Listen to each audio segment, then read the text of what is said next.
ఓ మంచి కుటుంబం కట్టబడాలంటే కుటుంబంలో వ్యక్తులు కానీ భార్యాభర్తలు కానీ ఎలా ఉండాలి, కట్టే కొట్టే తెచ్చే అన్నట్లుగా క్లుప్తంగా కొద్దిసేపు చెప్తాను. మరలా రాత్రి మీటింగ్ ఉంది కదా, రాత్రి మీటింగ్లో మన దేవుని వాక్యాన్ని విందాం.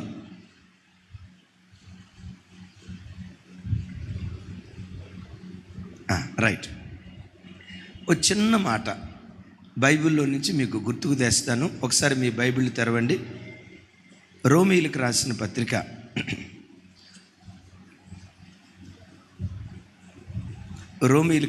పత్రిక అపోస్తులైన పౌలు వారు రోమీయులకు రాసిన పత్రిక 11వ అధ్యాయం 16వ వచనం ఎవరైనా చదవండి పెద్దగా. Okay, right. నా వైపు చూసి నాతో కలిసి చెప్పండి. వేరు పరిశుద్ధమైతే కొమ్మలను పరిశుద్ధములే. ఒకసారి ఆలోచించండి. చెట్టు అంతా బాగుండాలంటే చెట్టు భవిష్యత్తు అంతా దేని మీద ఆధారపడి ఉంటుంది? వేరు మీద ఆధారపడి. వేరు బాగుందనుకోండి, కొమ్మలు బాగుంటాయి, దానిలో ఆకులు ఉంటాయి, పోతుంటుంది, చక్కగా కాయలు వస్తాయి, చక్కటి నీడనిస్తుంది. ఆ చెట్టు అంతా అంత పచ్చగా ఎందుకు బాగుంది అంటే ఏది బాగుందో? మొట్టమొదట వేరు బాగు. వేరు ఒక్కటి బాగుంటే చెట్టు అంతా బాగుంటుంది.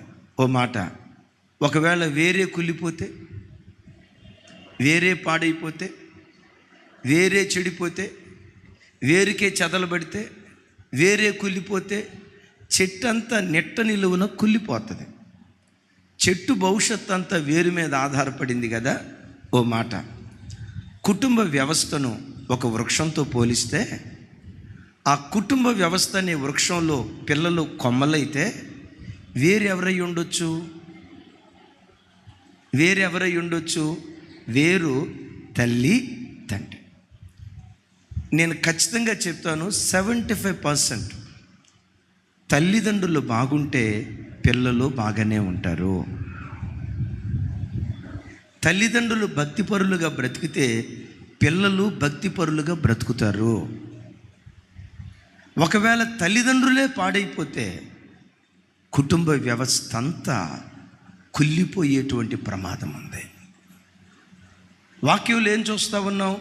వేరు పరిశుద్ధమైతే, మాట్లాడుతూ ఉండాలి. వేరు పరిశుద్ధమైతే కొమ్మలను పరిశుద్ధములే. ఒకవేళ వేరు పాడైపోతే కొమ్మలు పాడైపోతాయి. వేరుగా పిలువబడుతున్న తల్లిదండ్రులు ప్రార్థనా పరులైతే పిల్లలు ప్రార్థనా పరులుగా బ్రతకటానికి దేవుడు కృప చూపిస్తాడు. వేరుగా పిలువబడుతున్న తల్లిదండ్రులు నీతి కలిగిన ప్రవర్తన కలిగిన వారైతే పిల్లలు కూడా నీతియుక్తమైన ప్రవర్తన కలిగి ఉంటారు. నా వైపు చూడండి. వేరు తాగుబోతు వేరైతే, వేరు, మీరు అమాయకంగా నా వైపు చూడొద్దు, వేరెట్ట తాగిద్ది అన్నా అని. వేరంటే ఎవరు? తల్లిదండ్రులు. తండ్రి తాగుబోతు ఆయన అయితే పిల్లలు తాగుబోతులు అయ్యే ప్రమాదం ఉంటుంది. తల్లిదండ్రులు భక్తిహీనంగా బ్రతికే వాళ్ళైతే పిల్లలు భక్తిహీనంగా బ్రతికేటువంటి ప్రమాదం ఉంటుంది. తల్లిదండ్రుల ప్రవర్తన పిల్లల మీద ఎంత ప్రభావితం చూపిస్తుందో ఒక చిన్న మాట. ఆడు పేరు మోసిన దొంగ, యుక్త వయసు వచ్చింది, పెళ్లి చేయాలని తల్లిదండ్రులు చూస్తున్నారు. ఒరే పెళ్లి చేసుకోరా, ఎట్టాట అమ్మాయిని చూడమంటావరా అని అడిగారు. వాడు ఏమన్నాడు తెలుసా? మమ్మీ, నేను దొంగను కదా, నాకు కాబోయే భార్య గజ దొంగ అయి ఉండాలన్నాడంట. అమ్మ నాన్న చూసి, ఒరే ఇదేం మాయదారి కోరికరా, ఏ ఇంటికన్నా వెళ్ళి ఏం చదువుకుంటున్నావు అని అడుగుతాం, కానీ నువ్వు దొంగదానివా అని అడిగితే చెప్పు తీసుకొని కొడతారా? మాట ఆడన్నాడట, నేను దొంగని, నాకు గజ దొంగ అయితే ఇద్దరం కలిసే అద్భుతాలు సృష్టిస్తామన్నాడు అంటాడు. సరే, మొత్తానికి నీ పెళ్లి చేయటం మా వల్ల కాదురా అని వదిలేశారు. ఒకరోజు మచిలీపట్నం ప్రాంతానికి ఆడు దొంగతనానికి వచ్చాడు. దొంగతనం చేసి ఆ డబ్బులు జేబులో పెట్టుకొని బస్సు ఎక్కాడు, కూర్చున్నాడు. కండక్టర్ రానే వచ్చాడు, టికెట్ టికెట్ టికెట్ టికెట్ అంట. ఈలోపు పర్సులో జేబులో చేయి పెట్టి టికెట్ తీద్దామని జేబులో చేయి పెడితే పర్సు కనపట్ల. ఏమైందా పర్సు అని కంగారు పడతా అటు ఇటు చూస్తూ ఉంటే స్త్రీలు కూర్చుంటారు చూసారా ఫ్రంట్ సీట్లో, ఆ కూర్చున్న వాళ్ళలో ఒక అమ్మాయి వీడి వైపు చూసి ఇట్లా అంటుందంట. ఏమి ఎట్లా అంటున్నావంటే, నీ జేబులో పర్సు నేనే కొట్టేశాను అని అందంట. వీడు డైరెక్ట్గా అమ్మాయి దగ్గరికి వెళ్ళి అన్నాడట, నా జేబులోనే నువ్వు దొంగతనం చేసావంటే డెఫినెట్గా నువ్వు గజ దొంగ అయి ఉంటావు, నన్ను పెళ్లి చేసుకుంటావా అని అడిగాడంట. ఆ అమ్మాయి ఏందంట, నీలాంటి అమ్మాయికు నేను పెళ్లి చేసుకొనిరా, నేను గజ దొంగను కాబట్టి నా కాబోయే భర్త కనీసం దొంగోడైనా ఉండాలందంట. వాడన్నాడట, నేను దొంగోడినే, సిన్స్ 15 సంవత్సరాలు బట్టి గజ దొంగ కోసం వెతుకుతున్నాను, మొత్తానికి నా జేబులో నువ్వు దొంగతనం చేసావంటే డెఫినెట్గా నువ్వు గజ దొంగ అయి ఉంటావు, పెళ్లి చేసుకుందామా అన్నాడట. మనసు కలిసిన శుభవేళ వాళ్ళిద్దరికి పెళ్ళి అయిపోయింది. పెళ్ళయింది కదా, ఆ తర్వాత గర్భవతి అయింది. గర్భవతి అయినప్పటి నుంచి దొంగోడు గజ దొంగ ఏం మాట్లాడుకుంటున్నారు తెలుసా? మనం దొంగోళ్ళమైనా మన పిల్లలు దొంగోళ్ళు కాకూడదు, మనం తాగుబోతోళ్ళమైనా తిరుగుబోతోళ్ళమైనా మన కడుపున పుట్టిన బిడ్డలు మాత్రం గొప్పోళ్ళు కావాలని వీళ్ళు పదే మాట్లాడుకుంటూ ఉన్నారంట. డెలివరీ నిమిత్తం హాస్పిటల్కి తీసుకెళ్ళారు. ఆ డెలివరీ చేసినటువంటి నర్సక్క ఆపరేషన్ కార్యక్రమం అంతా పూర్తయ్యి చేయి కడుక్కోవటానికి వాష్ బేసిన్ దగ్గరికి వెళ్ళిందంట. వేలుకు ఉండాల్సిన ఉంగరం కనపట్టలేదంట. అర్థం కాక ఇంట్లో వచ్చినప్పుడు పెట్టుకున్నానా లేదా, పెట్టుకున్నా. ఆపరేషన్ చేసేటప్పుడు కూడా తలుక్కుమని మెరిచింది కదా, మెరిసింది. ఆపరేషన్ చేసి పూర్తయ్యేలోపు ఇక్కడికి వచ్చేసరికి ఉంగరం ఏమైపోయిందా అని ఆవిడికి బీపీ 190కి పోయి ఏమైపోయిందా, ఒకవేళ ఆపరేషన్ చేసిన చోట ఏమైనా జారిపడిందా అని పక్క దగ్గరికి వచ్చి చూస్తే అక్కడ కనపట్ల. అప్పుడే పుట్టిన మగబిడ్డ ఉన్నాడు చూసారా, వాడి విచిత్రం. ఒక గుప్పిడి ఇట్లా మూసి ఇంకొక గుప్పిడి ఇట్లా తెరిచాడంట. మూస్తే 2 మోస్తాడు, తెరిస్తే 2 తెరుస్తాడు. వీడి విచిత్రం ఏంటంటే ఒకటి మూసాడట, ఒకటి తెరిచి ఉంచాడట. ఏంటి ఇది మూసాడని చూస్తే ఆ గుప్పెడు ఓపెన్ చేసి చూస్తే ఆ గుప్పెట్లో ఉందంటే ఈ ఉంగరం. నా మాట వింటున్నారా? తల్లిదండ్రులు ఒక వయసుకు వచ్చిన తర్వాత దొంగతనం చేశారు. దొంగోళ్ళు కడుపును పుట్టిన నీడు పుట్టుకతోనే దొంగతనంలో PhD చేసాడు, మాస్టర్ డిగ్రీ చేశాడు. ఇప్పుడు చెప్పండి, వేరు దొంగదైతే, మూలవాక్యం అది, వేరు దొంగదైతే కొమ్మలు దొంగవి, వేరు నీతి కలిగినవైతే కొమ్మలు నీతి కలిగినవిగా బ్రతకటానికి దేవుడు కృప చూపిస్తాడు. ఇక్కడ చాలామంది తల్లిదండ్రులు వచ్చారు. తల్లిదండ్రులరా, మీ కుటుంబ సభ్యునిగా, మీ అన్నగా, మీ ఇంటి పెద్ద కొడుకుగా నా చేతులు జోడించి మీకు దండం పెట్టి చెప్తున్నా, మీ పిల్లల దగ్గరికి ఎవరైనా వచ్చి, బాబు ఈ విశ్వాస యాత్రలో నీ రోల్ మోడల్ ఎవరు, నీ ఇన్స్పిరేషన్ ఎవరు, నీ భక్తి జీవితానికి కానీ కుటుంబ జీవితానికి కానీ నీ రోల్ మోడల్ ఎవరు నీ ఇన్స్పిరేషన్ అని ఎవరైనా నీ పిల్లల్ని అడిగితే నీ పిల్లలు రొమ్ము విరిచి ఏమని చెప్పాలో తెలుసా? భక్తి జీవితంలో నా ఇన్స్పిరేషన్ నన్ను కన్న నా తండ్రే, నన్ను కన్న నా తల్లే. నా తల్లిదండ్రుల దగ్గర నుంచే నేను భక్తి జీవితాన్ని నేర్చుకున్నాను, నా తల్లిదండ్రుల దగ్గర నుంచే నీతి విలువలు నేను నేర్చుకున్నాను, నా తల్లిదండ్రుల దగ్గర నుంచే మంచితనం నేర్చుకున్నాను, నా తల్లిదండ్రుల దగ్గర నుంచే ప్రార్థన నేర్చుకున్నాను. నా జీవితంలో నా భక్తి జీవితానికి ఇన్స్పిరేషన్ నా తల్లిదండ్రులేనని నీ పిల్లలు చెప్పగలిగే స్థితిలో ప్రతి తల్లి తండ్రి ఎదుగునుగాక. చెప్దాం గట్టిగా ఆమెన్, పెద్దగా చెప్దాం ఆమెన్, హుషారుగా ఆమెన్.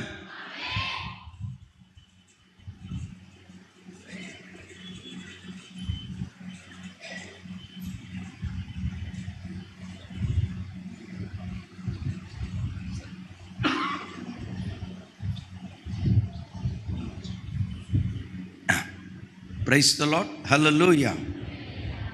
జార్జ్,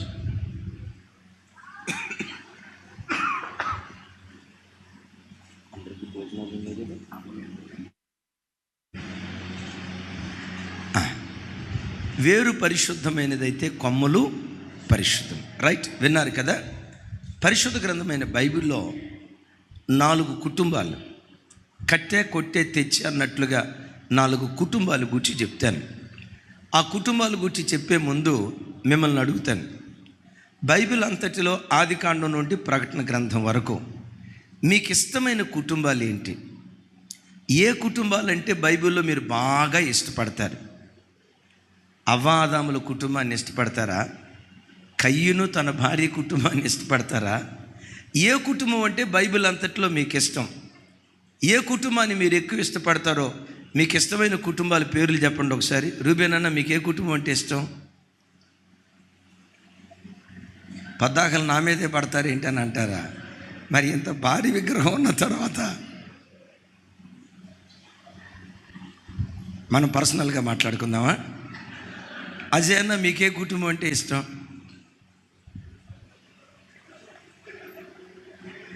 మీకే కుటుంబం అంటే ఇష్టం?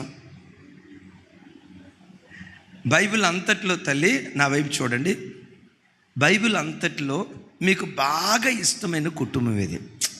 మా కుటుంబం కూడా కట్టబడితే అట్లా ఉండాలయ్యా, మా పిల్లలు కూడా దీవించబడితే అదుగో ఆ కుటుంబాల్లాగా నా పిల్లలు దీవించబడాలయ్యా అని బైబిల్లో మీకు ఇన్స్పిరేషన్ ఇచ్చే కుటుంబాలు 2-3 కుటుంబాలు చెప్పండి. యోసేపు,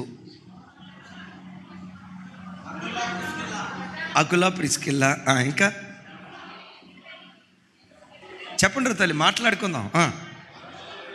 అక్క మా పాస్టర్ అక్క చెప్తున్నారు. అక్క, యెహోషువ కుటుంబం, రైట్. ఇంకా నోవహు కుటుంబం, ఇంకా యాకోబు. ఎరా మీ నాన్న పేరు యాకోబా ఏంటి? ఇంకా చెప్పండి పర్వాలేదు.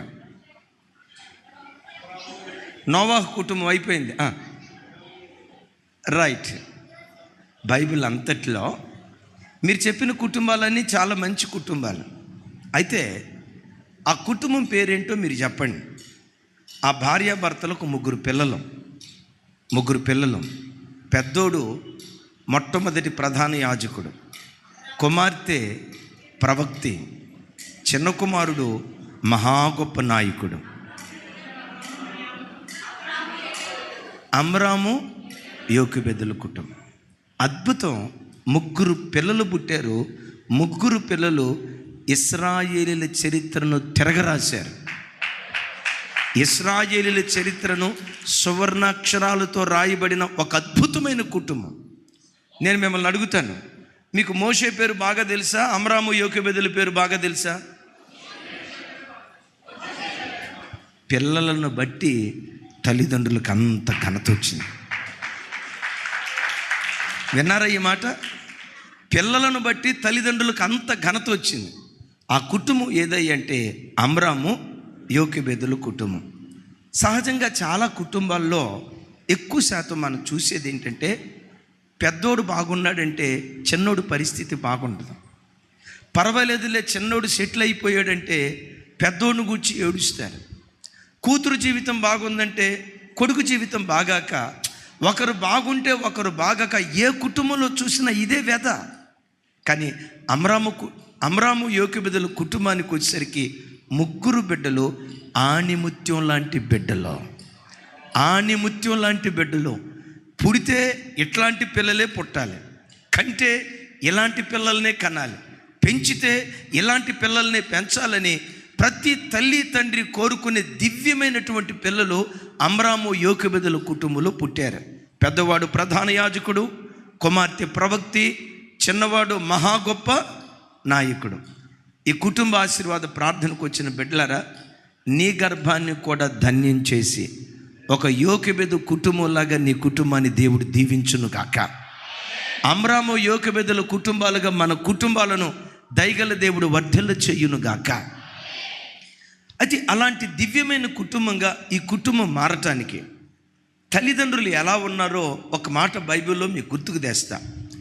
చూడండి, నిర్గమకాండం 2వ అధ్యాయం 1వ వచనం.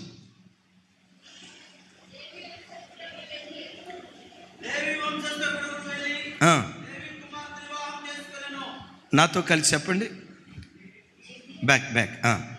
లేవి వంశస్థుడు ఒకడు వెళ్ళి లేవి కుమార్తెను వివాహము చేసుకొనెను. ఆ మాట అలాగే. ఎవరిని చేసుకున్నాడు? ఎవరి లేవి అంటే అమ్రాము వెళ్ళి లేవి గోత్రంలో పుట్టిన యోకెబెదును వివాహం చేసుకున్నాడు. వీళ్ళ వివాహం ఎలా జరిగి ఉంటుంది? ఓ మాట, ప్రేమించి పెళ్లి చేసుకొని ఉంటారా? పెద్దలు గుర్చిన వివాహం చేసుకొని ఉంటారా? ఇక్కడ చూద్దాం. లేవి వంశస్థుడు వెళ్ళి లేవి కుమార్తెలలో ఒకతిని చూచి వివాహం చేసుకునేను అని రాసుందా? లేవి వంశస్థుడు వెళ్ళి లేవి కుమార్తెను వివాహం చేసుకునేను అని రాసుందా? నా మాట అర్థం కాలేదా? నేను ఇంకోసారి చెప్తాను. లేవి వంశస్థుడు ఒకడు వెళ్ళి లేవి కుమార్తెలలో ఒకతిని చూచి వివాహం చేసుకున్నాడు అని రాసుందా?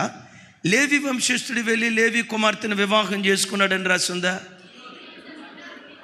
అంటే చూసి చేసుకుంది కాదు. మేబీ పెద్దలు కుదిర్చుంటారు.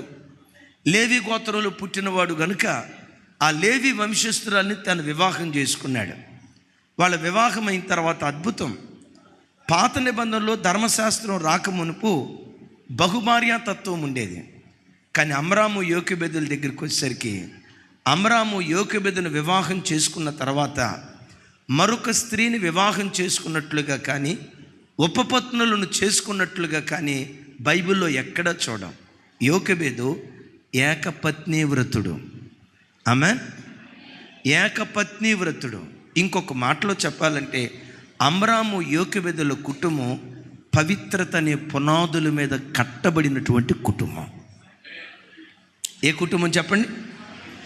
పవిత్రత, అపవిత్రత కాదురా తల్లి, పవిత్రత అనే పునాదుల మీద కట్టబడినటువంటి కుటుంబం అమ్రాము యోకెబెదుల కుటుంబం.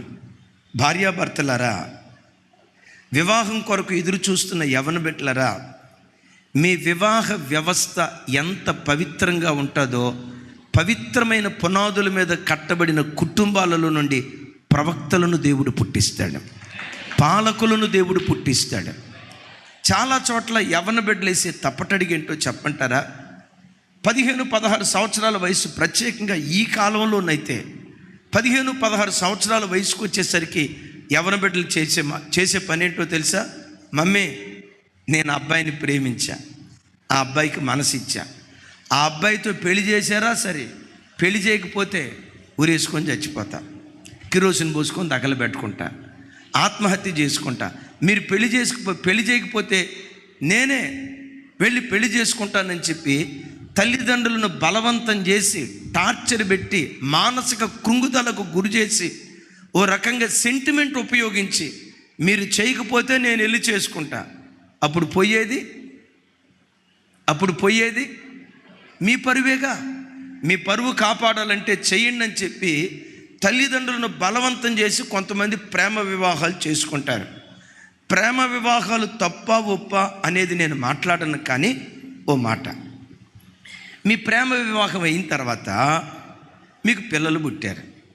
పిల్లలు పుట్టిన తర్వాత మీ కడుపును పుట్టిన కూతురు కూడా అలాగే ప్రేమించి, డాడీ పలానా అబ్బాయి నేను ప్రేమించాను డాడీ, నా పెళ్లి చేయి డాడీ అని నీ కూతురు వచ్చి అంటంతో ఆ కూతురుని దగ్గరకు తీసుకొని, నా బంగారమే నువ్వు, ఎంత గొప్ప పని చేసేవే కూతురా, God bless you my daughter అని అంటారా ఏడుస్తారా?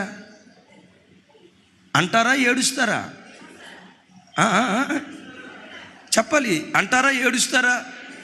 అమ్మమ్మో ఎట్లా చేసావే, బుద్ధి లేదానే, ఎట్లా చేసావు ఈ పనికి మాలిన పని, అట్టెట్లా ప్రేమించావు, నిన్నెట్లా పెంచావు, మేము మా పెంపకం ఎట్టాడిది, కంటికి రెప్పలాగా నేను కాపాడుతూ వస్తే ఎంత దరిద్ర పని చేస్తావా అని నువ్వంటే కూతురు ఏమంటుందో తెలుసా? పక్కనవి, డాడీ అదిగో నేను చేసింది తప్పు అయితే మరి నువ్వు చేసింది డాడీ, మమ్మీ డాడీ చేసింది డాడీ అని పిల్లలు అంటారని నీవు చేసిన తప్పు నీ నోటికి తాళం వేస్తుంది.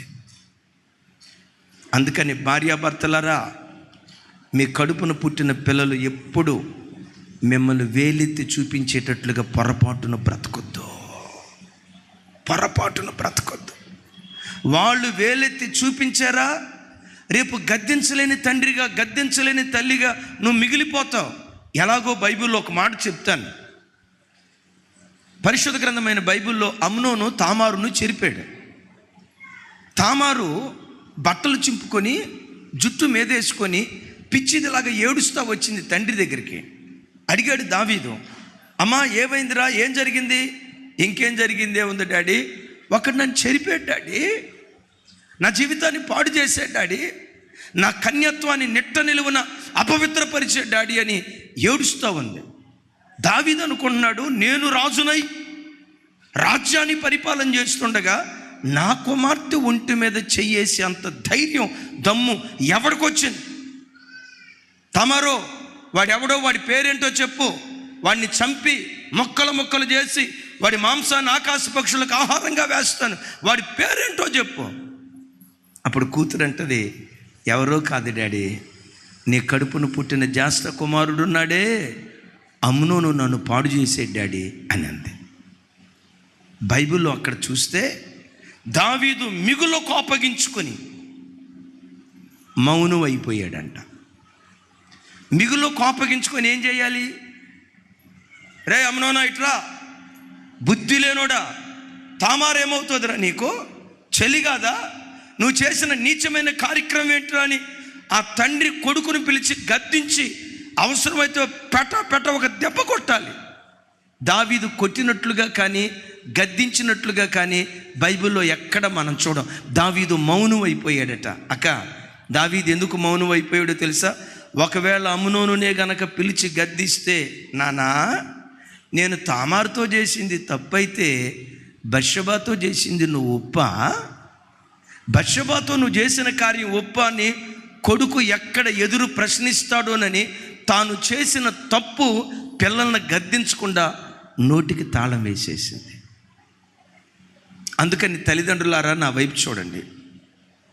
మీ వివాహ పవిత్రత ఎంత పవిత్రంగా ఉంటుందో, మీ కుటుంబ వ్యవస్థ ఎంత పవిత్రమైన పునాదుల మీద కట్టుకుంటారో, మీ కడుపున పుట్టిన పిల్లలు కూడా పవిత్రులుగా బ్రతకటానికి దేవుడు కృప చూపిస్తాడు.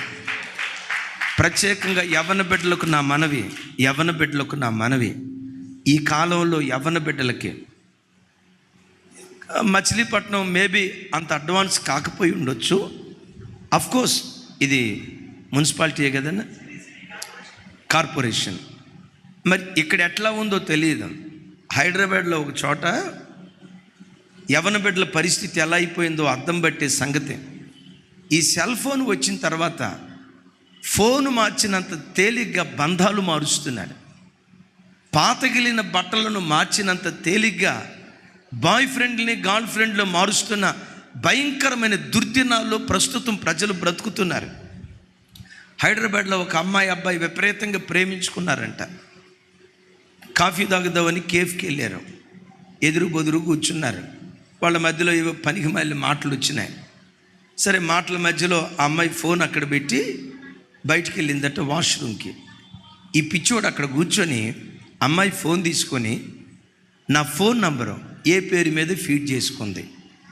My Shahjahan, my Mumtaz Begum, my Taj Mahal, mister perfect, my hero, ఏ నంబర్ మీద ఏ పేరు మీద ఫీడ్ చేసుకుందా అని నంబర్ డైల్ చేశాడంట. నంబర్ డైల్ చేస్తే పేరు దగ్గర ఏం వచ్చిందో తెలుసా? బకరా నెంబర్ 10 అని వచ్చిందంట. ఏంటంట? బకరా నెంబర్ 10 అంటే ఇప్పుడు 9 గొర్రెలు అయిపోయినాయి. ఇది 10వ, ఇది కూడా గొర్రె, ఈ గొర్రె కూడా రేపో మాపో. యవ్వన బిడ్డలారా, మీ యవ్వన జీవితం ఎంత పవిత్రంగా మీరు కాపాడుకుంటారో, నీ గర్భాన్ని పవిత్రమైన సంతానానికి నిలయంగా దేవుడు మారుస్తాడు. ఎందుకు ఈ మాట చెప్తున్నానంటే, యవ్వన కాలంలో ఎక్కడ నువ్వు కాలు జారకుండా, నా తల్లిదండ్రులు నాకంటూ ఒక అమ్మాయిని చూసి వివాహం చేసే వరకు, నాకంటూ ఒక అబ్బాయిని చూసి వివాహం చేసే వరకు, యవ్వన బిడ్డలు ఈ గుండెల్లో ఈ మాట రాసుకోండి, నా భర్తకు నా కన్యత్వాన్ని కానుకగా నేను ఇవ్వాలి, నా భార్యకు నా పవిత్రతను కానుకగా ఇవ్వాలి. బజారు ఆడదానిగా నేను బ్రతకూడదు, శేలం చెరపబడిన ఆడదానిగా నేను బ్రతకూడదు, నా కన్యత్వాన్ని చెరుపుకున్న ఆడదానిగా నేను బ్రతకూడదు. కొంతమంది వివాహం కాని యవ్వన బిడ్డలు ఉన్నారు. చెల్లిలారా, నా కుమార్తెలారా, ఒక తండ్రి చెప్పినట్లుగా ఈ మాట చెప్తున్నాను, మీ భర్తలకు మీ కన్యత్వాన్ని కానుకగా ఇవ్వండి. మీరు పవిత్రంగా బ్రతికితే రేపు మీ గర్భంలో నుంచి ఉద్భవించే సంతానం కూడా పవిత్రమైన సంతానం పుట్టుకు రావటానికి దేవుడు కృప చూపిస్తాడు. ఇప్పుడు నేను చెప్పబోయే మాట కాస్త ఘాటుగా ఉండొచ్చు, అయినా లేఖనపు వెలుగులో చెప్తున్నాను. ఒకసారి చూడండి. వేప విత్తనం విత్తితే ఏ చెట్టు వస్తుంది? వేప చెట్టులో నుంచి ఏ కాయలు వస్తాయి? మామిడి చెట్టులో నుంచి ఏ కాయలు వస్తాయి? మామిడి చెట్టులో నుంచి వేపకాయలు వచ్చిన వింత వార్త ఎక్కడైనా చదివారా? ఏమో మీ మచిలీపట్నంలో చదివినట్టున్నారు, ఒక్కళ్ళు చెప్పట్లా. ఎక్కడైనా చదివారా? నరసాపూర్లోనన్నా వేప చెట్టుకు మామిడికాయలు వచ్చిన వార్త ఎక్కడైనా చూసారా? కొంచెం ఘాటుగా చెప్తా. వివాహం కాకమునుపు ఒక అమ్మాయి తప్పటడిగేస్తే వాక్యం అమ్మాయిని జారస్త్రీ అంటుంది, ఆ పురుషుడు జారుడు అంటుంది. నేనంట, ఈ జారుడుకు వివాహం చేసిన తర్వాత జారుడనే చెట్టులో నుంచి ఏ ఫలాలు వస్తాయి? ఏ ఫలాలు వస్తాయి? ఏ ఫలాలు వస్తాయి? జారత్వం చేసిన చెట్టులో నుండి జారత్వం చేసే ఫలాలు వచ్చే ప్రమాదం ఉంది. అమ్మా, మన పిల్లలు డాక్టర్లు కాకపోయినా, కలెక్టర్లు కాకపోయినా పవిత్రమైన సంతానం ప్రభువుకు మనం అందించుదాం కాక. చప్పలు కొడుతూ దేవునికి స్తోత్రాలు చెప్దాం.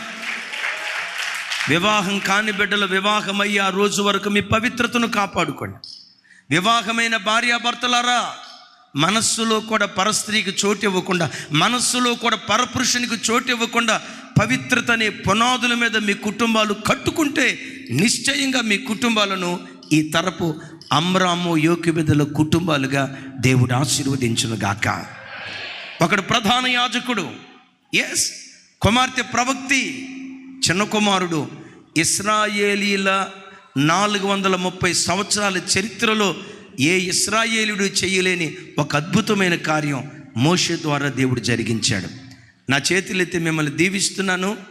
మీ గర్భాన్ని కూడా దేవుడు అలా ధన్యం చేసి మీ కులంలో, మీ ఇంటి పేరులో గత 100 సంవత్సరాల్లో ఏ యవ్వన బిడ్డ ఆశీర్వదించబడనంతగా నీ కడుపున పుట్టిన బిడ్డలను దేవుడు ఆశీర్వదించాలి.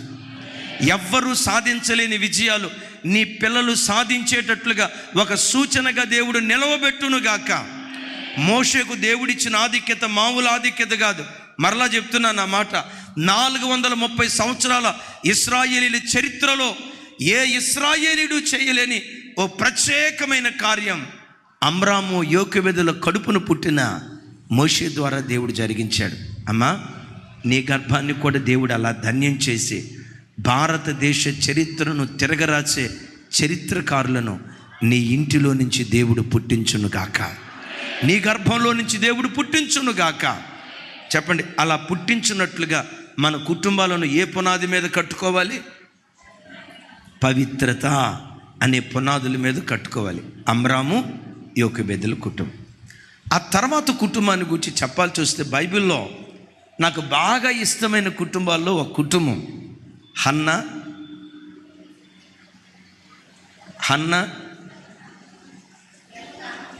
చెప్పాలి. హన్నా, ఇంకోసారి చెప్పాలి. హన్నా ఎల్కానా. హన్నా ఎల్కానా.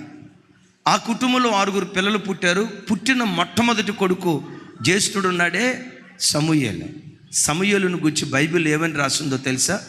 దాను మొదలుకొని బేర్షబా వరకు ప్రఖ్యాతిగాంచిన ప్రవక్తగా స్థిరపడ్డాడు ఆయన.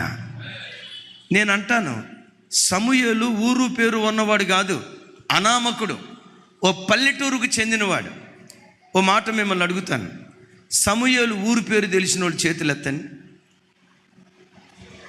సమూయేలులో ఊరి పేరేంటి?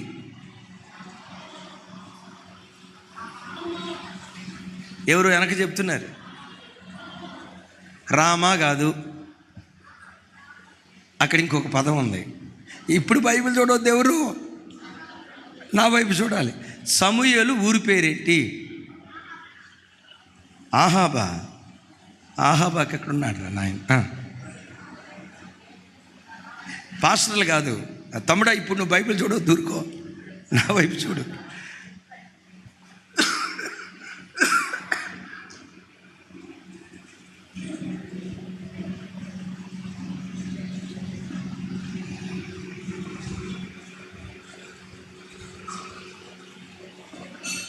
హల్లెలూయా. అందరం చెప్దాం హల్లెలూయా. సరే, ఈలో బైబిల్ చూసిన వాళ్ళు ఎవరైనా ఉండొచ్చు. సమూయేలు ఊరి పేరేంటి?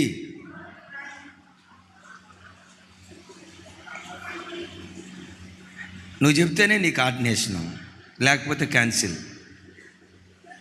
నా వైపు చూడాలి. సమూయేలు ఊరి పేరు చాలామందికి తెలియదు. నాకు కూడా చాలా కాలం తర్వాత తెలిసింది. వాళ్ళ ఊరి పేరు రామత్సయోఫీము. నేనంట, ఊరు పేరు లేని వాడిని లేవనెత్తి ఊరూరా దేవుడు ఊరేగించేశాడు. ఊరు పేరు లేనోడు, మచిలీపట్నం అంత ప్రఖ్యాతిగాంచిన ఊరు కలిగినోడు కాదు. మీ నర్సాపూర్ అంత కాదు. కలంకారు లుంగీలకి పెడన ఫేమస్ అంట. పెడనంత ఫేమస్ కలిగినోడు కాదు. ఊరు పేరు లేని సమూయేలును దేవుడు లేవనెత్తి 800 కిలోమీటర్ల విస్తీర్ణం, దాను మొదలుకొని బెయిర్షెబా వరకు ప్రఖ్యాతిగాంచిన ప్రవక్తను దేవుడు ఇచ్చాడు. ఆ తల్లి గర్భాన్ని దేవుడు అంత ధన్యం చేశాడు. అయితే ఇక్కడ ఒక మాట, హన్నా ఎల్కానా కుటుంబం నుంచి మనం నేర్చుకునే ఒక దివ్యమైనటువంటి పాఠం చూడండి ఒకసారి. సమూయేలు మొదటి గ్రంథం. నాకు ఆ మాట చెప్పటం భలే ఇష్టం. సమూయేలు మొదటి గ్రంథం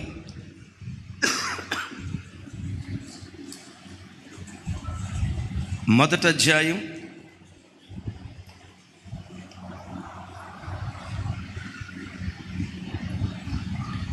8వ చూడండి, 8వ వచనం.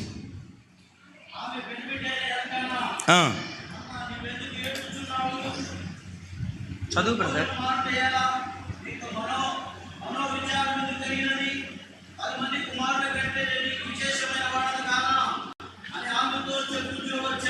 రైట్. హల్లెలూయా. హన్నమ్మ ఏడుస్తుంది. దేనికోసం ఏడుస్తుంది?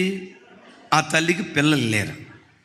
పిల్లలు లేని పరిస్థితుల్లో భార్య ఏడుస్తూ ఉంటే ఎల్కానా తన భార్య దగ్గరికి వచ్చి అంటాడు, అన్నా ఎందుకే పిచ్చిదానా ఏడుస్తున్నావు?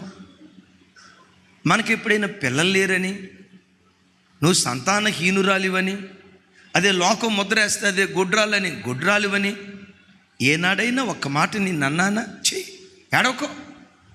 పిల్లలు లేరు అంటున్నావా? నేను ఎవరిని నీకు? 10 మంది కుమారుల కంటే నేను నీకు విశేషమైన వాడును కానా? గుండెలో బ్రద్దలు చేసే మాట ఇది. భర్త ఎప్పుడైనా భార్యాభర్తల బంధాన్ని కుమారత్వంతో పోల్చగలుగుతాడా? నేను నీకు 10 మంది కుమారులతో సమానం అని అనగలుగుతాడా? కానీ భర్త ఏమంటాడు తెలుసా? 10 మంది కుమారుల కంటే నేను నీకు శ్రేష్టమైన వాడిని కాదా? భార్యను గుండెల మీదకి తీసుకొని ఆ మాట అన్నాడంటే విచిత్రం తెలుసా? ఇంత శ్రేష్టమైన భర్త నాకు దొరికాడని 10 మంది కుమారులు కలిగిన తల్లి ఎంత ధైర్యంగా ఉంటుందో ఆ ఒక్క భర్తను బట్టి భార్య అంత ధైర్యం తెచ్చుకుంది. భార్య ఏడుస్తూ ఉంటే భర్త గుండెల మీద పెట్టుకున్నాడు. ఇక్కడ చాలామంది పురుషులు వచ్చారు కదా, ఓ మాట అడుగుతా. మీ భార్య ఎప్పుడైనా ఏడుస్తూ ఉంటే, ఆర్కే గారు మిమ్మల్ని కూడా అడుగుతా, ఎప్పుడైనా సిస్టర్ ఏడుస్తూ ఉంటే, ఏదో ఒక బాధ వల్ల ఏడుస్తూ ఉంటే, మీలో ఎవరైనా అయ్యా వెనక కూర్చున్న వాళ్ళు కూడా మీ భార్య ఎప్పుడైనా ఏడుస్తూ ఉంటే ఆ తల్లిని దగ్గరికి తీసుకొని, ఏడవకే పిచ్చిదానా, నేను లేనా నీకు? నా భార్యవి, నా సర్వస్వం నువ్వు, గుండెల్లో పెట్టుకొని చూసుకుంటా, ఏడవకని ఎప్పుడైనా భార్యను దగ్గరికి తీసుకొని ఏడుస్తున్న భార్య కన్నీళ్లు దుడిచిన భర్తలు ఎవరైనా ఉంటే మీ కుడి చేతులు పైకెత్తండి. ఇప్పుడే పూలదండేసి రేపు ఫోటో తీసి అన్ని పేపర్లో వేపిస్తా. ఆర్కే గారు, ఇప్పుడు నేను ఎత్తమంటే ఎత్తటం కాదు సార్. అగైన్ ఇంకోసారి, లాస్ట్ అండ్ ఫైనల్. నా భార్య ఏడుస్తూ ఉంటే నా భార్యను దగ్గరికి తీసుకొని గుండెల మీద పెట్టుకొని, నా భార్య కన్నీళ్ళు నేను దుడిచానయ్యా, ఎస్ నా భార్య కన్నీళ్ళు నేను దుడిచానయ్యా, నా భార్యకి నేను అంత ప్రేమను పంచానయ్యా అని ధైర్యంగా చెప్పగలిగే పురుష మహాశైలి ఎవరైనా ఉంటే చేతులు పైకెత్తండి. ఒక్కడు చేయి పైకెత్తలా. మా తమ్ముడు ఒకడు ఎత్తాడు. పురుషులందు పుణ్య పురుషులు వేరయ్యా. ఆగాగా, ఇంతకీ మీ భార్య వచ్చిందా? బతికిపోయాం. Thank you. మా ఊరికి సపోర్ట్లు కొట్టండి గట్టిగా. మా ఊడు పురుష జాతినే బతికిచ్చాడు, పురుష జాతి ఉద్ధారకుడు. వీళ్ళు ఏడుస్తున్న భార్య కన్నీళ్ళు దొడవరు. ఈ బ్యాచ్ ఏ బ్యాచో తెలుసా? ఇది ఏడ్పించే బ్యాచే కానీ ఏడుపు మానిపే బ్యాచ్ కాదు. డెఫినెట్గా మా అజయ నక్కని ఏడ్పించే ఉంటాడు అని నేను అంటలా, లేకపోతే చెయ్యెత్తేవాడు. బిడ్డలారా, ఒక మాట, మన ఇంటికి వచ్చిన ఆడబిడ్డని, భార్యని ప్రతి భర్త గుండెల్లో పెట్టుకొని చూసుకోవాలి. ఏ ఇంట్లో భార్యకు స్త్రీకి గౌరవం దొరుకుతుందో అసలు ఆ ఇల్లు కట్టబడే విధానమే ప్రత్యేకంగా ఉంటుంది. ఎందుకు స్త్రీని గౌరవించాలో తెలుసా? కుటుంబ వ్యవస్థలో, వివాహ వ్యవస్థలో పురుషుని త్యాగం కంటే స్త్రీ త్యాగం చాలా గొప్పది. ఎందుకో చెప్పమంటారా? అన్న, మీకు ఏ వయసులో పెళ్ళయింది? 21 ఇయర్స్లో, 21 సంవత్సరాలు. మీ పెళ్ళయిన తర్వాత మీరు మీ ఇంట్లోనే ఉన్నారా, అత్తారింట్లో ఉంటున్నారా? మీ ఇంటి పేరుగానే ఉందా? మీ భార్య ఇంటి పేరు పెట్టుకున్నారా? మీ ఇంటి పేరే ఉంది. రైట్. ఇప్పుడు పెళ్ళి అయిపోయింది కదా, అక్క మీ ఇంటికి వచ్చింది కదా, అప్పుడు తన వయసు ఎంత? 19 సంవత్సరాలు ఒక ఇంట్లో పెరిగింది కదా. ముక్కు మొఖం తెలియదు రూబేన్ గారు ఎవరో, మంచోడో చెడ్డోడో తెలియదు. వివాహం అనే ఒక్క నమ్మకాన్ని బట్టి 19 సంవత్సరాల పేగు బంధాన్ని తెంచుకొని ఒక ఆడబిడ్డ మన ఇంట్లో అడుగు పెడుతుంది. మీరు ఎక్కడైనా చూడండి, ఆడపిల్లకి పెళ్లి చేసి అత్తారింటికి పంపించేటప్పుడు ఎప్పుడు ఏడవని నాన్న కన్నీరు మున్నీరుగా ఏడుస్తాడు. ఇంకెప్పటికీ బిడ్డ నా ఇంటికి రాదు కదా, నా కుమార్తె అని పిలువబడదు కదా, స్వతంత్రంగా నా కుమార్తె ఇంటికి నేను వెళ్ళలేను కదా అని ఆడబిడ్డకు వివాహం చేసి అత్తారింటికి పంపించేటప్పుడు అమ్మా నాన్నలు ఏడ్చే ఏడ్పొందు చూసారా? ఆ దృశ్యం గుర్తొస్తే గుండెలు ఎట్లా పెండబడతాయి. వాడు ఎవడో తెలీదు, అనామకుడు, ముక్కు అన్న మిమ్మల్ని అంటలేదు, ఆడెవడో తెలీదు, ముక్కు మొఖం తెలియనోడు, మంచోడో కాదో తెలియదు, మంచిగా చూస్తాడో లేదో తెలియదు, పొలంలో పెట్టి చూసుకుంటానంటాడు పెళ్లికి ముందు, ఆ తర్వాత నరకాన్ని ఎట్లా ఉంటాడో వీడి పరిస్థితి తెలియకపోయినా వివాహం అనే ఆ గుడ్డి నమ్మకాన్ని బట్టి ఒక అమ్మాయిని మన ఇంటికి తీసుకొచ్చారే. అంతకు మునుపు అమ్మాయి ఇంటి పేరు వేరు, మన ఇంటికి వచ్చిన తర్వాత తన ఇంటి పేరును కొట్టేసి మన ఇంటి పేరు పెట్టుకుంటుంది. అక్క వాళ్ళ ఇంటి పేరు ఏంటి? మహిళా భక్తుల. మీ ఇంటి పేరు? పలకటానికే నోరు రాట్లా. అట్లాంటి ఇంటి పేరు పెట్టుకుంది ఆవిడ. వాళ్ళ ఇంటి పేరు చూడండి ఎంత చక్కగా ఉందో. అంటే మీ ఇంటి పేరు బాగాలేదని కాదు, చూసారా? తన ఇంటి పేరు మార్చుకుంటుంది. పురుషులరా, ఒక అన్నగా చెప్తున్నా, ఒక తండ్రిగా చెప్తున్నా, వివాహమైన తర్వాత నీ ప్రపంచం అంటూ ఏదైనా ఉన్నదంటే అది నీ భార్య అయి ఉండాలి, నీ భార్య అయి ఉండాలి. మన ప్రాంతాల్లో ఉన్న దరిద్రం ఏంటంటే పెళ్ళైన 10 సంవత్సరాల తర్వాత కూడా ఆ ఇంటికి వచ్చిన కోడల్ని పరాయిదానిలాగే చూస్తారు కానీ ఇంటి మనిషిలాగా చూడరు. ఇంట్లో అత్త ఉంటుంది కదా, అదే అమ్మ ఉంటుంది కదా, అమ్మ కొడుకులు గుసగుసలాడుతూ ఉంటారు, పెద్దగా మాట్లాడరు, గుసగుసలాడుతూ ఉంటారు. సరిగ్గా అప్పుడు కోడలు వచ్చిందనుకోండి, ఏం చేస్తారు వాళ్ళు? చూసారా? ఏమి లేదమ్మా, ఆడవాళ్ళకి ఆడవాళ్ళే శత్రువులు. మీరు ఏ ఇంట్లోనన్నా చూడండి, మామతో పెద్ద ప్రాబ్లం ఉండదు, ప్రాబ్లం అంతా రమేష్ అన్న అత్తతోనే. పద్దాకలు ఏమంటుందో తెలుసా? బీరువా దగ్గరికి వెళ్ళి, మరీ ఇంత పలసటి బీరువాన తీసుకొచ్చేది, మా కాలంలో ఇంత లవ్ సైజు బీరువా పెట్టారు, అసలు ఆ రోజుల్లో 80 బీరువానే లేదు. మాయదారి దాన్ని మాయ మాటలు చెప్తూ ఉంటుంది. 24 గంటలు కోడల్ని. ఇక మీకు తెలియదేం కాదు కదా, ఇక నేను ఆపేస్తాను అక్కడ. ఎప్పుడు మన ఇంటికి వచ్చిన ఆడబిడ్డ నేనంట, ఈ ప్రపంచంలో స్త్రీ త్యాగం ఇంత అంతా కాదు. నా బట్టలు ఉన్నాయి చూసారా, రూబేన్ అన్న అన్నారు, అన్న మీకు గుర్తుందో లేదో, ఏమన్నారు తెలుసా అన్న, ఎక్కడ కొంటారన్న మీ బట్టలు, మీ బట్టలు ఉతికే చాకలాయన ఎవరన్నా అన్నారు. నేనేం చెప్పాను తెలుసా, నా బట్టలు ఉతికే సాకలావిడ పాస్తమ్మ గారు.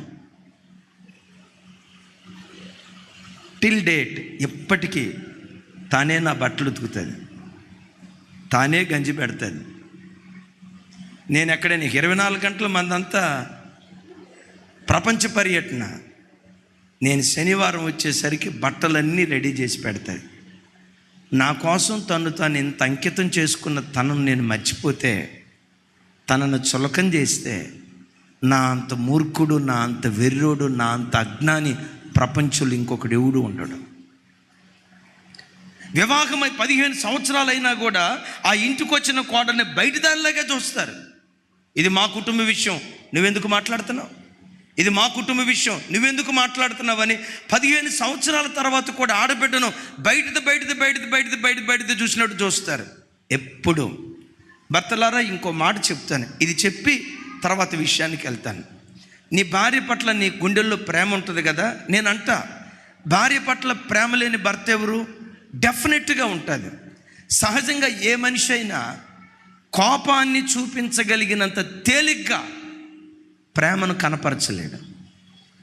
కోపం వచ్చిందా, పెట పెట పెట పెట పెట పెట 2 దెబ్బలు వేస్తాడు.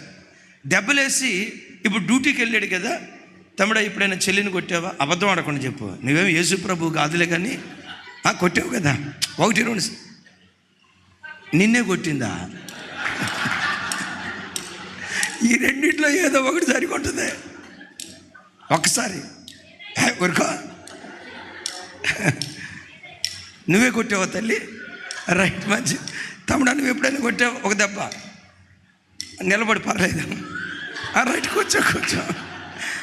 మీరు నా వైపు చూడాలా. తమ్ముడే పొరపాటున ఒక దెబ్బ కొట్టి డ్యూటీకి వెళ్ళేటప్పుడు బాగా కొట్టా, ఇంకా కొట్టాల్సింది అని అనుకున్నావా? ఎందుకు కొట్టారా?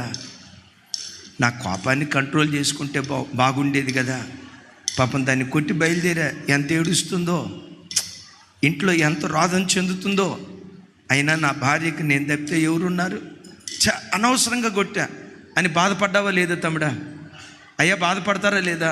బాధపడతా ఏమనుకుంటావో తెలుసా పాస్టర్ గారు, సాయంత్రం ఇంటికి వెళ్ళిన తర్వాత ఆ పిచ్చి దాన్ని దగ్గరికి తీసుకోవాలి, గుండెల మీద పెట్టుకోవాలి, ఓకే సారీ, కోపంతో ఒక దెబ్బ కొట్టా, ఏమనుకోకు, నన్ను క్షమించు అని భార్యను గుండెల మీదకు తీసుకోవాలి అని మనసులో ఎంతో అనుకుంటాడు. ఇంటికి వచ్చిన తర్వాత ఆ పని చేయడం. కోపాన్ని ప్రదర్శించగలిగినంత తేలిగ్గా ప్రేమను మనం చూపించలేవు. మన కుటుంబాలు ఫెయిల్ అవటానికి కారణం అది. అయిలారా, పిల్లల విషయంలో కూడా తప్పు చేసినప్పుడు కొట్టు, తప్పులేదు.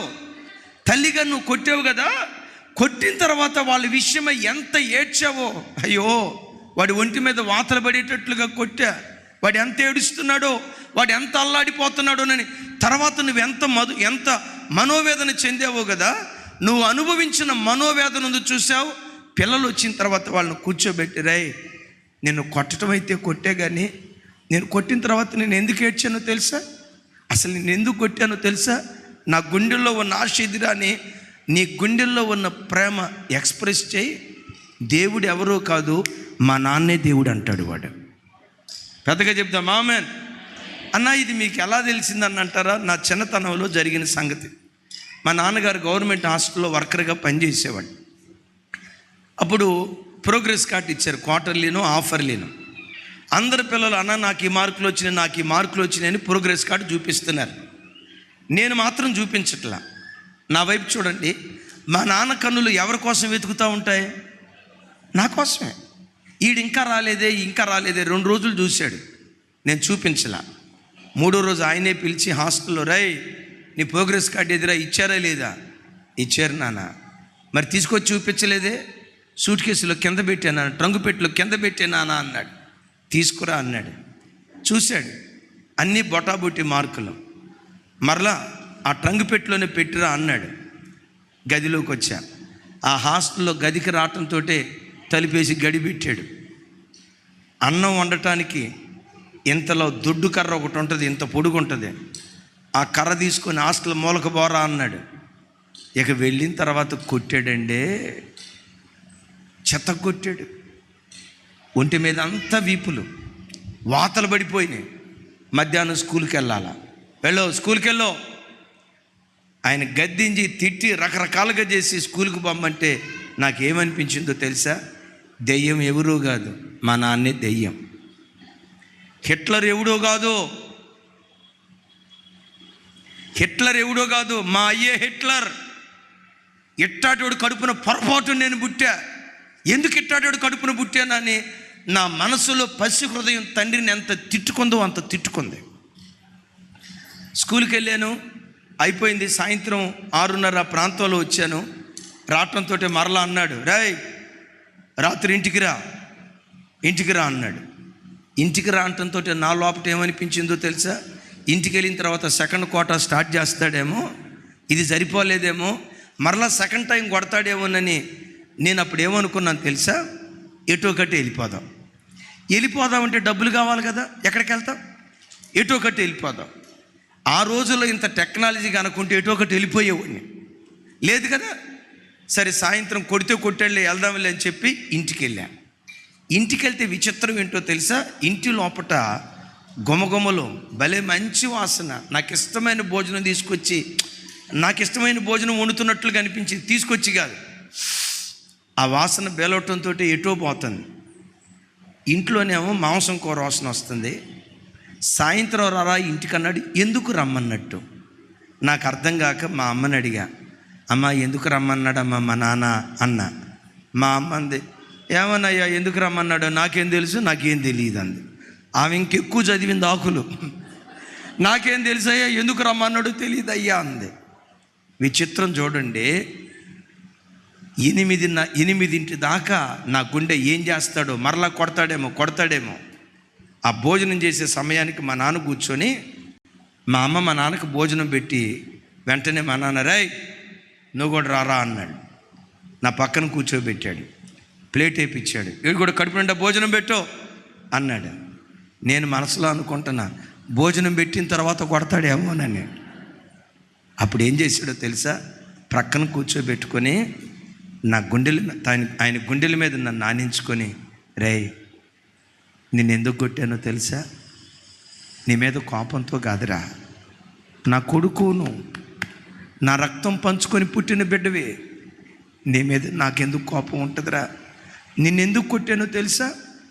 ఏ హాస్టల్లో నేను వాచ్మెన్గా చీపిరి కట్టబట్టుకొని హాస్టల్ ఊడుస్తున్నానో అదే హాస్టల్కి భవిష్యత్తులో నువ్వు గెజిటెడ్ ఆఫీసర్గా రావాలిరా. నేనున్న స్థితిలో నువ్వు బ్రతకూడదురా. నువ్వు ఒక మంచి పొజిషన్కి రావాలంటే మంచిగా చదువుకుంటూనే ఆ పొజిషన్కి వస్తావురా. నేను కొట్టిన ప్రతి దెబ్బలో నా ప్రేమ దాగి ఉందిరా. ప్రేమతోనే కొట్టాను కానీ నిన్ను కోపంతో కొట్టలేదురా అని గుండెల మీద ఆనించుకొని నాకు చెప్తా ఉంటే, రూబేనన్న అప్పుడు నాకేమనిపించిందో తెలుసా? యేసు ప్రభు ఎవరో కాదు, మా నాన్నే సాక్షాత్తు యేసు ప్రభు అనుకున్నా. యేసు ప్రభు ఎవరో కాదు, సాక్షాత్తు మా నాన్నే యేసు ప్రభు అనుకున్నా. తల్లిదండ్రులారా, మనం ఫెయిల్ అయ్యేది ఎక్కడో తెలుసా? కోపాన్ని ప్రదర్శించగలిగినంత తేలిగ్గా ప్రేమను చూపించలేం. అప్పుడప్పుడు పిల్లలతో కూర్చోండి, పిల్లల దగ్గర కూర్చోబెట్టుకోండి, వాళ్ళతో మాట్లాడండి. ఇంతెందుకు కష్టపడుతున్నాను తెలుసా? మీ అమ్మ నాన్న నేను బ్రతకలేక కాదురా, మాకు ఒక ముద్దన్నం చాలు, అనక పగలనక ఎందుకు కష్టపడుతున్నావో తెలుసా? మిమ్మల్ని ఒక మంచి స్థితిలో చూడాలండిరా, కష్టపడి చదువుకోండిరా. కోపంతో మిమ్మల్ని కొట్టలేదురా అని వాళ్ళని గుండెల మీదకి తీసుకొని ప్రేమతో చెప్పండి. మీ మనసు అర్థం చేసుకుంటారు. మీరున్న స్థితి కంటే ఘనమైన స్థితిలో వాళ్ళు బ్రతకటానికి దేవుడు కృప చూపిస్తాడు. చప్పలు కొడుతూ దేవునికి స్తోత్రాలు చెప్దాం. గట్టిగా హల్లెలూయా. రైట్. భర్త ఎప్పుడు భార్యను గుండెల్లో దాచుకోవాలి. అట్ దట్ సేమ్ టైం భార్య ఎప్పుడూ కూడా భర్తను హృదయంలో ఉంచుకోవాలి. యేసయ్యకి మహిమ కలుగును గాక. ఎప్పుడైనా నీ భర్త ఏడుస్తూ ఉంటే భార్య కూడా భర్తను అలా ఓదార్చేదై ఉండాలి. ఒక తండ్రిగా ఈ మాట చెప్తున్నాను. లోకంలో ఏ భర్త అయినా భార్య అందగత్తె కాకపోయినా కాపురం చేయగలుగుతాడు, డబ్బు సంపాదన పరురాలు కాకపోయినా కాపురం చేయగలుగుతాడు, జ్ఞానవంతురాలు కాకపోయినా కాపురం చేయగలుగుతాడు, అందగత్తె కాకపోయినా కాపురం చేయగలుగుతాడు. కానీ గయ్యాలి భార్యతో ఏ భర్త పొరపాటున కాపురం చేయలేడు. ఓ మాట అడుగుతాను, టకామని సమాధానం చెప్పండి. గయ్యాలితనం పురుషుల్లో ఉంటుందా, స్త్రీల్లో ఉంటుందా? స్త్రీలలో ఉంటుందని స్త్రీలే చెప్తున్నారు. దేవుడు మిమ్మల్ని దీవించుగాక. ఎందుకు మామేని అంటున్నారు? అంటే గయ్యాలితనం ఇంకెక్కువ కావాలా? ఏమండి, నా వైపు చూడండి. నిజమే, మీరు చెప్పిన మాటను బట్టి చెప్తున్నా. మీరు అన్నారు కాబట్టి, లేకపోతే ఈ మాట చెప్పను. పురుషుల్లో గయ్యాలితనం ఉన్నట్లుగా తక్కువ చూస్తాం. కానీ అమ్మమ్మమ్మమ్మమ్మో, కొంతమంది అక్కోళ్ళు ఉంటారు, నోరు మూసినంతసేపు గాబ్రియల్ తోత, నోరు తెరిచిందా లూసిఫర్కి అక్క. మౌనంగా ఉన్నంతసేపు అబ్బబ్బబ్బబ్బబ్బా, ఈ పిల్లి పాలు తాగిద్దా, ఈ పిల్లి అబ్బబ్బా ఎంత డీసెంట్గా ఉంది అన్నట్లు అనిపిస్తుంది. ఒక్కసారి అక్క నోరు తెరిచిందంటే అండర్ గ్రౌండ్ డ్రైనేజే. నేను మరలా చెప్తున్నా, ఒక తండ్రిగా నన్ను ఎంచండి. భార్య అందగత్తె కాకపోయినా భర్త కాపురం చేయగలుగుతాడు, కానీ గయ్యాలి భార్యతో ఏ భర్త కాపురం చేయలేడు. సొలొమోను మాటల్లోనే ఈ మాట చెప్తాను, నాతో కలిసి చెప్పండి.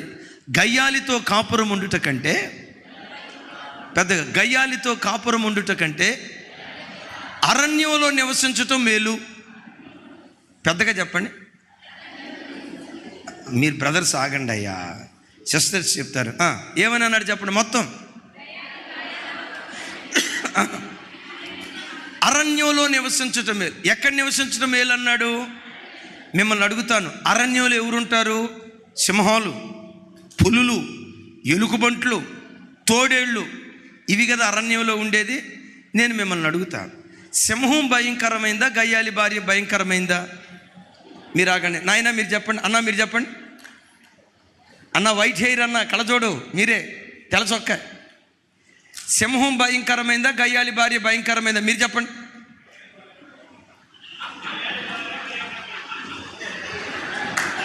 ఇదేదో మర్మం. ఆగండి ఆగండి, ఒకసారి పెద్దగా చెప్పాను.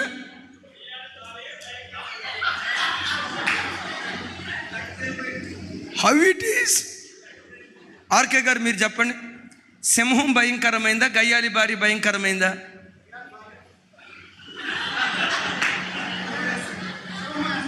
ఒకరోజు సొలొమోను గారు నేను అడిగా, అజయ్ అన్న నేనే అడిగా, ఏమయ్యా నువ్వు చెప్పిన మాటలన్నీ జ్ఞానంగానే ఉన్నాయి, కానీ ఏమండి జ్ఞానంగా ఉన్నాయి, కానీ సింహం కంటే గయ్యాలి భార్య ఎట్లా భయంకరమైంది? సింహం క్రూరమైంది, ఎలుకబంటి క్రూరమైంది. అలాంటి క్రూరమైన జంతువుతో కాపురం చేయటం మేలంటావు గయ్యాలి భార్యతో ఉండటం కంటే? ఇది నాకు జ్ఞానంగా చెప్పినట్లు లేదయ్యా, ఎక్కడో కొంచెం మిస్ అయినట్లుంది నాలెడ్జి అన్నట్లుగా సొలొమోనుతో అన్న. ఆయన అంటాడు, ఒరే పిచ్చోడా, గయ్యాలి భార్యతో కాపురం చేయటం కంటే అరణ్యంలో నివసించడం మేలని ఎందుకన్నానో తెలుసా? సింహం చేతిలో పడ్డామనుకోండి, పంజాతో ఒక దెబ్బతో కొట్టి నిమిషంలో చంపేస్తుంది. గయ్యాలి భార్య చేతిలో పడితే నిమిషంలో చంపదురా అబ్బాయి.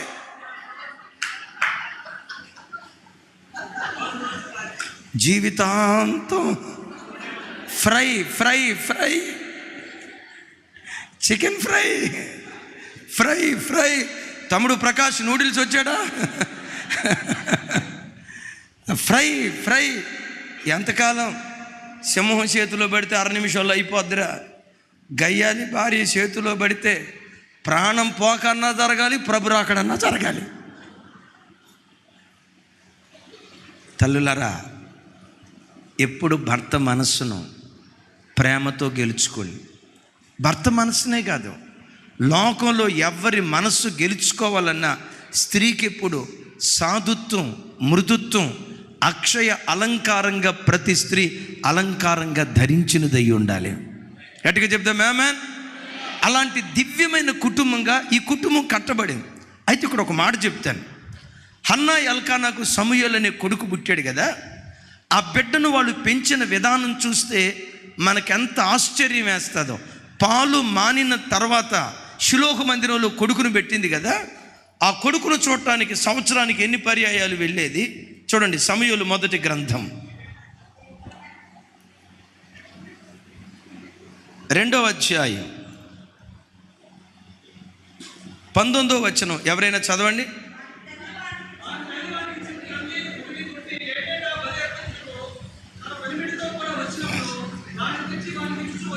నాతో కలిసి చెప్పండి. వాని తల్లి వానికి చిన్న అంగి ఒకటి కుట్టి ఏటేటా బలి అర్పించుటకు తన పెనిమిటితో కూడా వచ్చినప్పుడు దాన్ని తెచ్చి వానికి ఇచ్చుచూ వచ్చాను. టకామని సమాధానం చెప్పండి. కొడుకుని చూడటానికి సంవత్సరానికి ఎన్నిసార్లు వచ్చేది?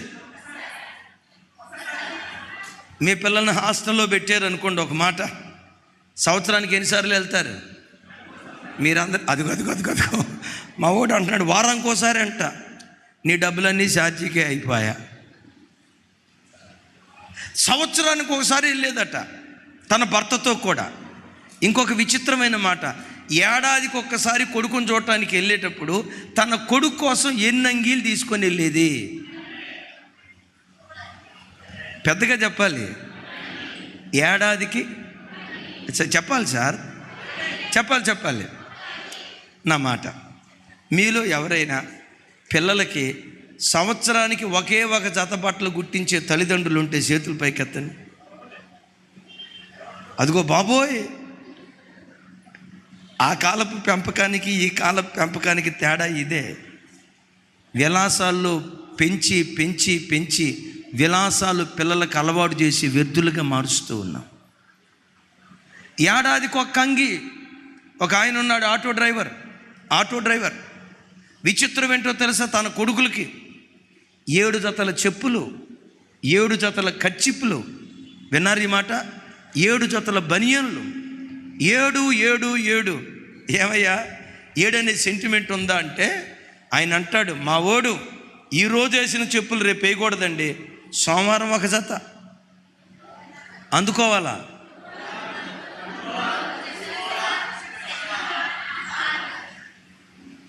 సోమవారం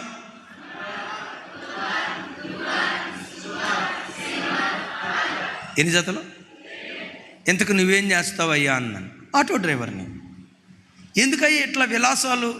విలాసం కాదండి, నేను అనుభవించిన పేదరికం నా పిల్లలు అనుభవించు. కాదంటలేదయ్యా, తండ్రిగా నీ కాన్సెప్ట్ తప్పు అని అంటలా. కానీ నేనంట పిల్లలు శ్రమలలో పెరిగితే రూపాయి విలువ వాళ్ళకి తెలుస్తుంది. పేదరికం అంటే ఏంటో వాళ్ళకు మనం నేర్పితే రేపు భవిష్యత్తును చక్కగా కట్టుకుంటాడు. ఎప్పుడు పిల్లలను సుఖభోగాల్లో పెంచకూడదయ్యా అంటే, ఊరుకోండి పాస్టర్ గారు మీరు అట్లా చెప్తారు, మేము ఎంత కష్టపడ్డాం చిన్నప్పుడు, మా కష్టం మా పిల్లలకు రాకూడదు. అయినా 7వ తరగతి 6వ తరగతి చదివేవాడికి 7 జతల చెప్పులు ఎందుకయ్యా, 7 జతల కచ్చిప్పులు ఎందుకయ్యా, 7 జతల బనియన్ ఎందుకయ్యా? విలాసాలు కాదా? ఊరుకోండి పాస్టర్ గారు అన్నాడు. చివరికి 10వ తరగతి. అద్భుతం. వాడు ఒకే ఒక సబ్జెక్టు పాస్ అయ్యాడు. ఏదో తెలుసా? అదిగో అక్క చెప్తున్నారు, తెలుగు బతికిచ్చాడు ఆ ఒక్కదాన్ని. ఇక తతిమ అన్నిట్లో ఫెయిల్. వచ్చి అంటాడు, అయ్యగారు వాడు నా కష్టం విలువ తెలుసుకోకుండా ఇష్టానుసారంగా చేస్తున్నాడు అయ్యగారు, వాడు మారేటట్టు ప్రార్థన చేయండి అయ్యగారు అన్నాడు. నేను మనసులో అనుకున్నా, మారాల్సింది ఆడు కాదు,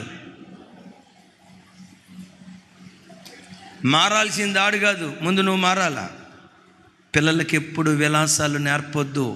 సుఖభోగాలలో పెంచకుండా పిల్లలను శ్రమలో పెంచితే ఓ మాట గుండెల్లో రాసుకోండి. అగ్నిలో పుట్టిన పురుగు ఎండకు చావదు. ఎక్కడ పుట్టిన పురుగు? శ్రమలని అగ్నిలో పిల్లలు పుడితే దేన్నైనా తట్టుకొని కష్టపు విలువ తెలుసుకొని వాళ్ళు ప్రయోజకులు అవటానికి దేవుడు కృప చూపించునుగాక. ఏడాదికి ఎన్ని జాతరలు తీసుకెళ్ళే చెప్పండి ఒకసారి. మిమ్మల్ని అడుగుతా, నా వైపు చూసి సమాధానం చెప్పాలి. కుట్టించి అని రాసిందా, కుట్టి అని రాసిందా? బైబిల్ ఎప్పుడు అట్లా విడదీసి చదువుకోండి. లొడలొడ చదువుకుంటే వెళ్ళొద్దు. ఏమని రాసింది? చిన్న అంగి ఒకటి కుట్టి. కుట్టి అని రాసిందా, కుట్టించి అని రాసిందా? కుట్టి అనే పదానికి కుట్టించి అనే పదానికి తేడా ఏంటి? ఆగండి. కుట్టించి అంటే మొత్తానికి లేడీస్ టైలర్ దగ్గర, స్పెషలిస్ట్ దగ్గరికి వెళ్ళి ఉంటుంది, వాళ్ళ దగ్గర కూర్చుంటుంది. నో, కుట్టించి అని రాయలా. కుట్టి అంటే ఈ అంగి ఎవరు కూర్చుంటారు? ఆవిడ గుట్టిన అంగి ఎట్లుంటుందో చెప్పమంటారా? కాలరా ఉందనుకోండి, ఈ కాలరా ఇక్కడ దాకా వచ్చి ఉంటుంది, ఈ కాలరా పైకి పోయి ఉంటుంది. సొక్క ఈ చివర మోకాల దాకా వచ్చి ఉంటుంది, ఇది పైకి వచ్చి ఉంటుంది. ఆ తల్లి ఏం టైలర్ కాదు కదా. తల్లి గుట్టిన అంగి ఎట్టుంటుందో మీకు చెప్పాలంటే, అదిగో సౌండ్ సిస్టమ్ దగ్గర ఒక అబ్బాయి కూర్చున్నాడు. వాళ్ళ అన్న ఒకడు ఉన్నాడు, ఫ్రాంక్లిన్ అని. చిన్న పిల్లోడుగా ఉన్నప్పుడు కటింగ్ చేసుకుని నా దగ్గరికి వచ్చాడు. వాడు తలకాయ అంతా చూస్తే పల్లెటూళ్ళలో లేత దోడలకి వేస్తారు చూసారా, పుట్టిన లేత దోడలకి బొరికలుగా ఇక్కడ వెంట్రుకలు, ఇక్కడ గుంట, ఇక్కడ వెంట్రుకలు, ఇక్కడ గుంట, ఇక్కడ వెంట్రుకలు, ఇక్కడ గుంట. వాడు తలకాయ చూస్తే బైబిల్లో ఒక మాట గుర్తొచ్చింది, అది కొండలు లోయలు కలిగిన దేశం అని. ఆడు తల అచ్చవట్టాగే ఉంది. నాకు అర్థం కాకరే, ఏ మంగళాయనరా నీకు కటింగ్ చేసింది? ఏమిరా ఇట్లా బొరికలుగా కటింగ్ చేశారు, ఏ మంగళాయన చేశాడు రా అంటే, వాడు అంటాడు, మా అమ్మే కటింగ్ చేసింది అన్న అన్నాడు. అమ్మ చేసిన కటింగ్ ఎట్లా ఉందో, అన్నమ్మ తల్లి గుట్టిన అంగి కూడా అట్లాగే ఉంది. నేను చెప్పే మాట, ఆ తల్లి తన పిల్లలకు ఫ్యాషన్ నేర్పలేదు. కొంతమంది తల్లిదండ్రులకి జ్ఞానం లేక పిల్లల్ని స్కూల్కి, కాలేజీకి పంపించేటప్పుడు ఎంత మేకప్ వేసి పంపుతారో. ఒక్క తలలో 10 జడలో, ఈ 4 పాయలు ఒక జడ. నవ్వుకుంటున్నారు? ఈ 4 పాయలు ఒక జాడ, ఈ 4 పాయలు ఒక జాడ. అందరూ జుట్టు వెనక్కు దువ్వితే కొంతమంది ఫంక్ అంట, పెట్రోల్ బంక్. ఫంక్ తెలుసన్న? ఫంక్ ఏంటంటే స్పీడ్ బ్రేకర్స్.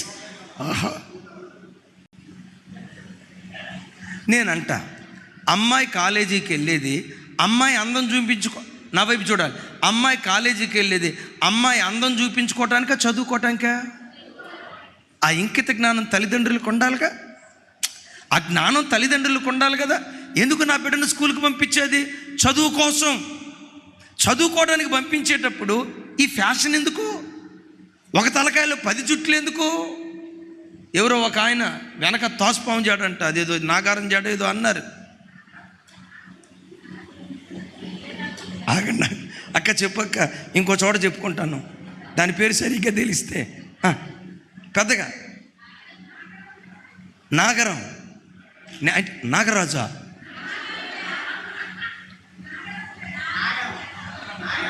పిల్లల్ని కాలేజీకి పంపించేటప్పుడు నాగరం జాడ ఎందుకు? ఎవడు చూడాలా జాడ? ఆ ఇంకిత జ్ఞానం తల్లిదండ్రులకు ఉండాలి కదా. ఆ జ్ఞానం తల్లిదండ్రులకు ఉండాలి కదా. తల్లిదండ్రులారా, పిల్లలకు పొరపాటున ఫ్యాషన్ నేర్పకండి. ఫ్యాషన్ ప్రపంచంలో యేసు నామం పేరిట మన పిల్లలను పెంచకుందుముగాక. చప్పట్లు కొడుతూ దేవునికి స్తోత్రాలు చెప్దాం. పెద్దగా హల్లెలూయా. ఒకరోజు ఒక తల్లి పాస్టర్ గారి దగ్గరికి వచ్చి చెప్తుంది, అక్క, మా పాప కొరకు ప్రార్థన చేయండి, ఆ బిడ్డ విషయమే నా గుండెల్లో కాస్త భయం వేస్తుంది, ప్రార్థన చేయండి అక్క అంది. అమ్మ, దేని కొరకు ప్రార్థన చేయాలరా? అమ్మాయి 8వ తరగతికి వచ్చేదాకా శుభ్రంగా స్నానం చేయవే, తలదూకవే అని చెప్పినా కూడా తలదూకునేది కాదు, స్నానం చేసేది కాదు, బలవంతంగా స్నానం చేయించేవాళ్ళు. అదేంటో నక్క 10వ తరగతికి వచ్చిన తర్వాత స్నానం చేయటం తప్పని కాదు, రెడీ అయిపోయి అద్దం ముందు నిలవబడుతుందక్క. ఆ నిలువుట అద్దం ముందు నిలవబడి ఈ వెనకున్న జుట్టు ముందుకేస్తుందంట, ఆ చున్ని ఇట్ల మీదకేస్తుందట, ఇట్లా నడుస్తుందట. అన్న, ఇంతకు మునుపు అట్లా నడిచేది కాదక్క, అసలు అద్దం దగ్గర దూకేవే తలన్నా గడి దూకునేది కాదక్క. మరి 10వ తరగతికి వచ్చిన తర్వాత దానికి ఏమైందో నాకు అర్థం కావట్లేదక్క. తల దూకొని అద్దం ముందు నిలబడి చున్నీ ఎట్లా అంటుంది.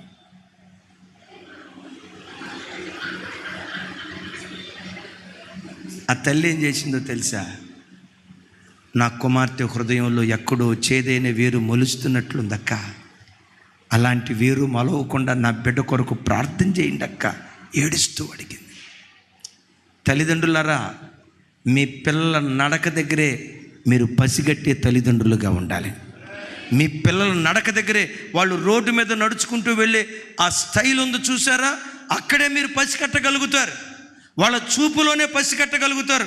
వాళ్ళు ఎలాంటి వస్త్రధారణ కోరుకుంటున్నారో అక్కడే పసిగట్టగలుగుతారు. సామెతల గ్రంథంలో చూస్తాం కదా, యెహోవా యందు భయభక్తులు కలిగిన స్త్రీ తన ఇంటి వారి నడతలు, ఎవరి నడతలు అలా కనిపెట్టే తల్లిదండ్రులుగా దేవుడు మనల్ని ఆశీర్వదించును గాక. హన్నమ్మ తల్లి తన పిల్లల్ని అలా పెంచింది కాబట్టే జ్యేష్ఠ కుమారుడు దాను మొదలుకొని బెర్షెబా వరకు ప్రఖ్యాతిగాంచిన ప్రవక్తగా దేవుడు ఆ బిడ్డను స్థిరపరిచాడు. అలాంటి పిల్లలను నీ కుటుంబంలో నుంచి దేవుడు పుట్టించును గాక. చప్పట్లు కొడుతూ దేవునికి స్తోత్రాలు చెప్దాం. రైట్. కొత్త నిబంధనలో ఓ కుటుంబం మీకు గుర్తుకు చేస్తా, 2 కుటుంబాలు గుర్తుకు తెచ్చి నేను ప్రార్థన చేస్తాను. చూడండి, అపోస్తుల కార్యాలు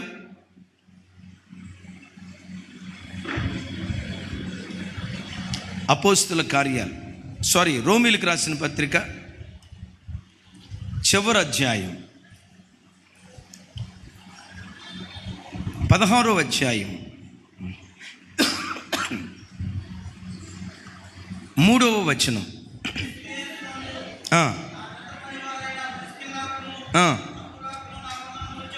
ఓకే, చప్పట్లు కొడుతూ దేవునికి స్తోత్రాలు చెప్దాం. ఇది చెప్పి నేను ముగిస్తాను. అందరికీ భోజనాలు కూడా ఏర్పాటు చేశారు. సాయంత్రం వచ్చేటప్పుడు కుటుంబాలుగా కూడిరండి. మన కుటుంబాలు, సంఘాలు కట్టబడే దివ్యమైన వర్తమానం ఈ రాత్రి కూడా ప్రభు అందించబోతున్నారు. అతిశయంగా నేను చెప్పటం కాదు, మీరన్నడూ వినని ఓ ప్రత్యేకమైన వర్తమానం ఈ రాత్రి దేవుడు వినిపించబోతున్నాడు. కుటుంబాలుగా రండి, మీరు ఆశీర్వదించబడుదురుగాక. సరే, 3వ కుటుంబం అకుల, మాట్లాడాలి. అకుల, ఇంకోసారి అకుల, ప్రిస్కిల్ల అంటాడు. క్రీస్తు యేసునందు నా జత పని వారైన ప్రిస్కిల్లకును అకులకును వందనములు చెప్పుడి. ప్రతి క్రైస్తవ కుటుంబం భార్యాభర్తలు దైవ సేవకులతో కలిసి సంఘంలో జత పని వారిగా మీరు బ్రతకండి. మీరు ఏ సంఘాలకు వెళ్తున్నారో నాకు తెలియదు. మీరు వెళ్ళే సంఘాలకే వెళ్ళండి. మా సంఘానికి రమ్మని ఇంకో సంఘానికి వెళ్ళమని నేను చెప్పను. మెట్టుకు మీరు వెళ్ళే సంఘంలో ఏదో మందిరానికి అలా వెళ్ళి వచ్చేవాళ్ళగా ఉండొద్దు. దేవుని పనిలో జత పని వారిగా మీరు బ్రతకండి. ఆమెన్. ఓసారి చెప్దాం ఆమెన్. నా వైపు చూసి నాతో కలిసి చెప్పండి, క్రీస్తు యేసునందు నా జత పని వారైనా. అంటే అకుల, ప్రిస్కిల్ల ఎవరి జత? అపోస్తులుడైన పౌలు జత. జత అనే పదం ఎక్కడ వాడతామంటే, పొలం దున్నేటప్పుడు ఎన్ని ఎడ్లు ఉంటాయి, బండి లాగేటప్పుడు ఎన్ని ఎడ్లు ఉంటాయి, 2 ఎడ్లు ఉంటాయి కదా. ఒక ఎద్దు అపోస్తులుడైన పౌలైతే 2వ ఎద్దు అకుల, ప్రిస్కిల్ల. ఇప్పుడు పొలం దున్నాలంటే మొదటి ఎద్దు ఎంత వేగంతో వెళ్తుందో 2వ ఎద్దు కూడా అంతే వేగంతో వెళ్ళాలి. అమ్మా, దేవుని సంఘం అనే వ్యవసాయాన్ని, పొలాన్ని దున్నేటప్పుడు మీ సేవకుడు ఎంత కష్టపడతాడో, సంఘం కొరకు మీ సేవకుడు ఎంత ప్రయాసపడతాడో, ఆ సేవకుడు ఎంత కష్టపడుతున్నాడో గుర్తించి ఆ సేవకుడితో కలిసి సంఘక్షేమం కొరకు మీరు పరిగెత్తుదురుగాక. ఈ పని ఒక్కటి మీరు చేయండి, మీ పిల్లల్ని దేవుడు దీవిస్తాడు. గట్టిగా చెప్తాం ఆమెన్. ఈ మాట ఆమెన్, ఆమెన్. క్రీస్తు యేసు పనిలో వారు నా జత పని వారు. ఒకసారి చెప్పండి. మీ సేవకుడు కూడా, రేపు పిల్లలు, మీ సేవకుడు కూడా, చెల్లి మిమ్మల్ని గూర్చి ఏమనాలో తెలుసా? మా సంఘానికి అన్న మీ మందిరం పేరు, మీ చర్చి పేరు ఫెయిత్ హోమ్. అన్న మీ చర్చి పేరు? దైవజన్ లజయ్ గారు చెప్పేటప్పుడు యెహోషమ్మా మా చర్చికి పలానా భార్యాభర్తలు అకులా ప్రిస్కిల్లాలంటోళ్ళయ్యా.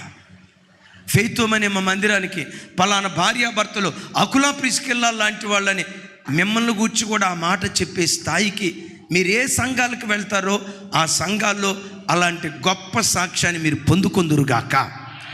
ఎందుకు మనం అందరం ప్రభు పని కొరకు ప్రయాసపడాలో తెలుసా? దేవుని సేవకునిగా 23 సంవత్సరాలు దేవుని సేవలో దేవుని అనుభవించిన సేవకుడిగా చెప్తున్నాను. ఒక విశ్వాసి దేవుని కొరకు పడిన ప్రయాసం ఎప్పటికీ వ్యర్థం కాదు.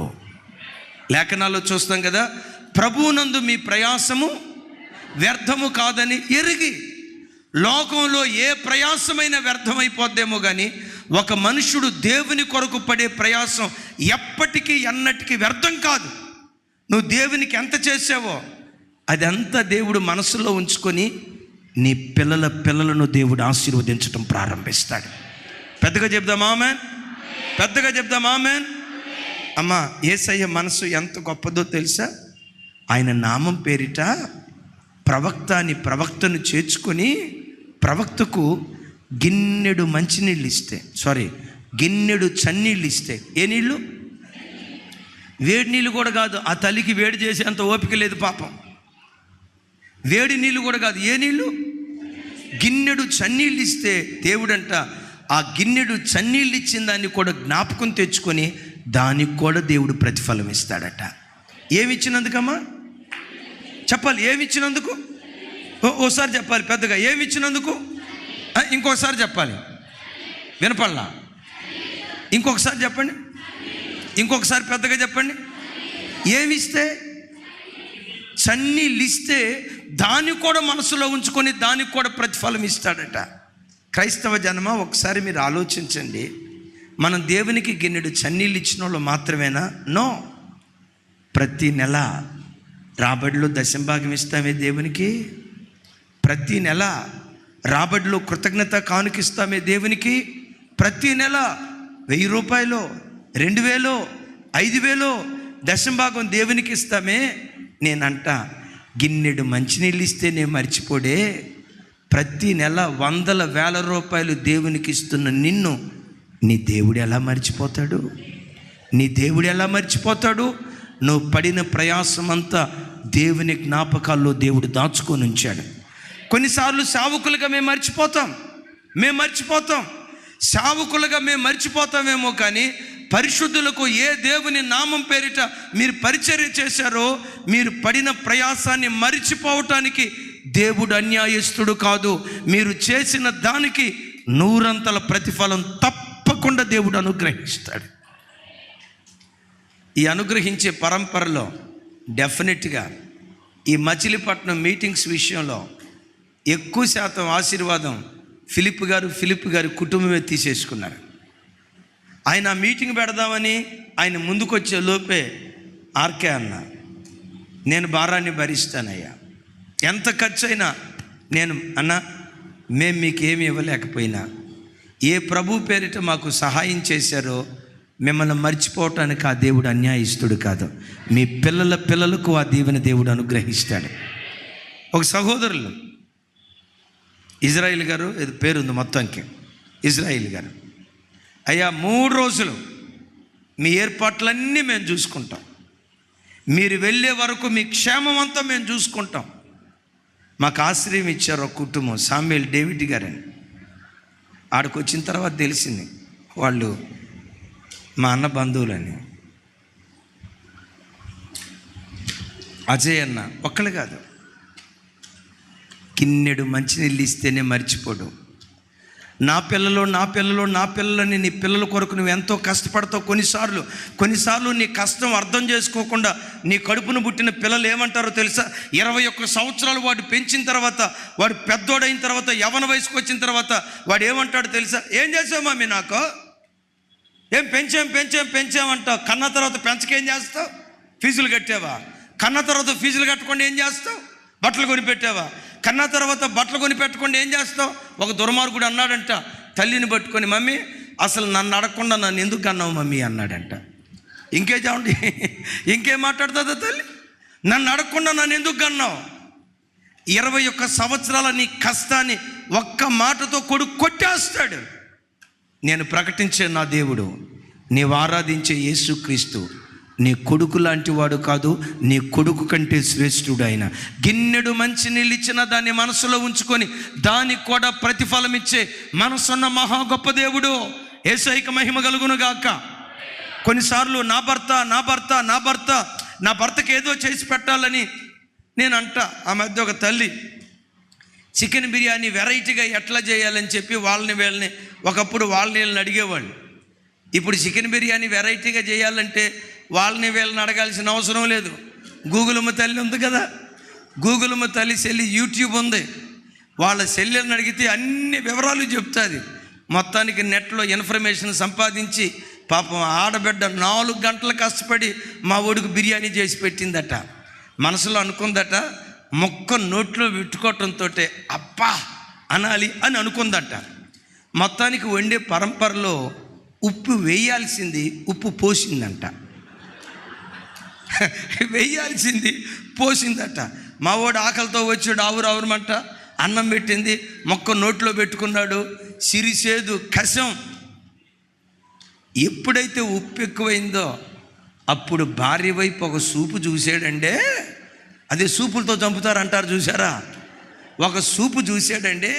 చూసి అంటాడంట, చూడండి అంటాడంట, అసలు నిన్ననేవి సుఖమే. అదిగో అక్క చెబుతున్నారు, అక్క ఇప్పుడు కూడా అన్న అంటున్నాడా? 60 సంవత్సరాలు దరిదాపుగా ఉంటుంది అనుకుంటా అక్కకి. అటు చూడొద్దు, నా వైపు చూడండి, అరే నా వైపు చూడండి. అక్క ఇప్పుడు కూడా అంటున్నాడా? అయ్యో ఏమంటాడో తెలుసా? అసలు నిన్ననేవి సుఖమే. అక్క అజయ్ అన్న అన్నాడా? అక్క ఏం చెప్పట్లా, నిన్ననేవి సుఖమే. మీ అమ్మ నాన్న, మీ నాన్న నాల. ముగింపులో ఒక భారీ డైలాగ్ వాడతాడు మావాడు. ఏమంటాడో తెలుసా? మహాతల్లి ఏమంటా, నా కుటుంబంలో నా జీవితంలో అడుగు పెట్టావో కానీ నా దీపం ఆరిపోయిందే అంటాడు. అంత మునిపేదో ఎలిగినట్టు, ఎలిగింది లేదు, సచ్చింది లేదు.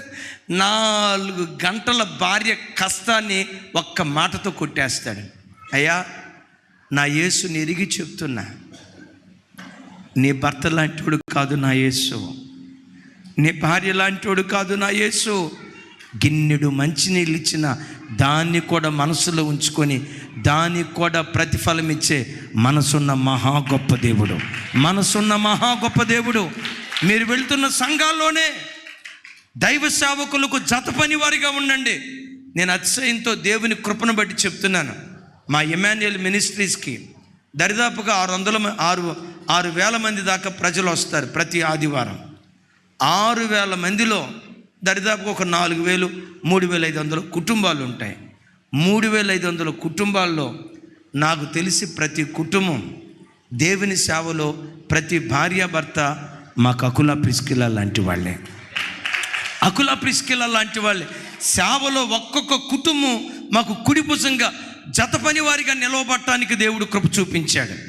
విచిత్రం, సంఘం ఎలా ఆశీర్వదించబడుతుందో సంఘంలో బ్రతుకుతున్న కుటుంబాలు కూడా అంతకంటే ఎక్కువగా ఆశీర్వదించబడటానికి దేవుడు సహాయం చేశాడు.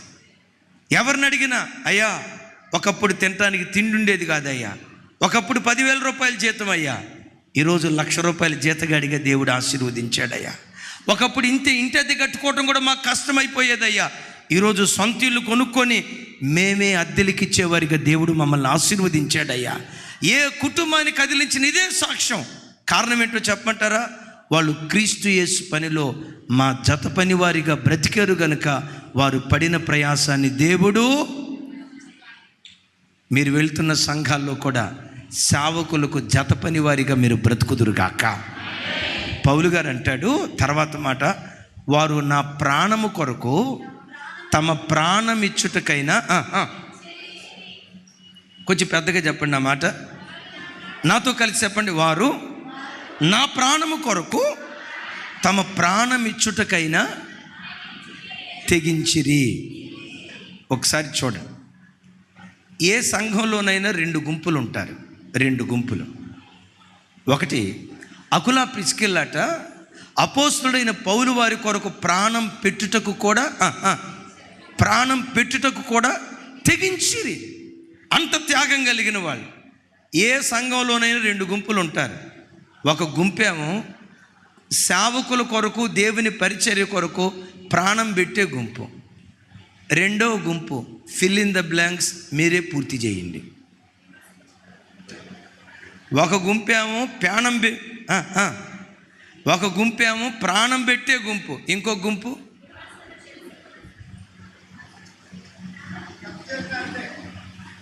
చెప్పాలి. సంఘంలో ఏ సంఘంలోనైనా 2 గుంపులు ఉంటారు. ఒక గుంపేమో సంఘం కొరకు ప్రాణం పెట్టే గుంపు, సేవకుల కొరకు ప్రాణం పెట్టే గుంపు. రెండో గుంపు ఉంటుంది, ప్రాణం తీసే గుంపు. పాస్టర్ గారు అనుకుంటాడు, వీడి చర్చికి రాకుండా మానేస్తే పోయిదిరా బాబు, వీడి టెన్షన్ తట్టుకోలేకపోతున్నాను రా నాయన, అలాగని రావద్దని చెప్పలేనురా నాయన బాబో, వీడిని తట్టుకోలేకపోతున్నానని కొంతమంది సంఘంలో ప్రాణం తీసేవాళ్ళుగా ఉంటారు. ఇంకొంతమంది ప్రాణం పెట్టేవాళ్ళుగా ఉంటారు.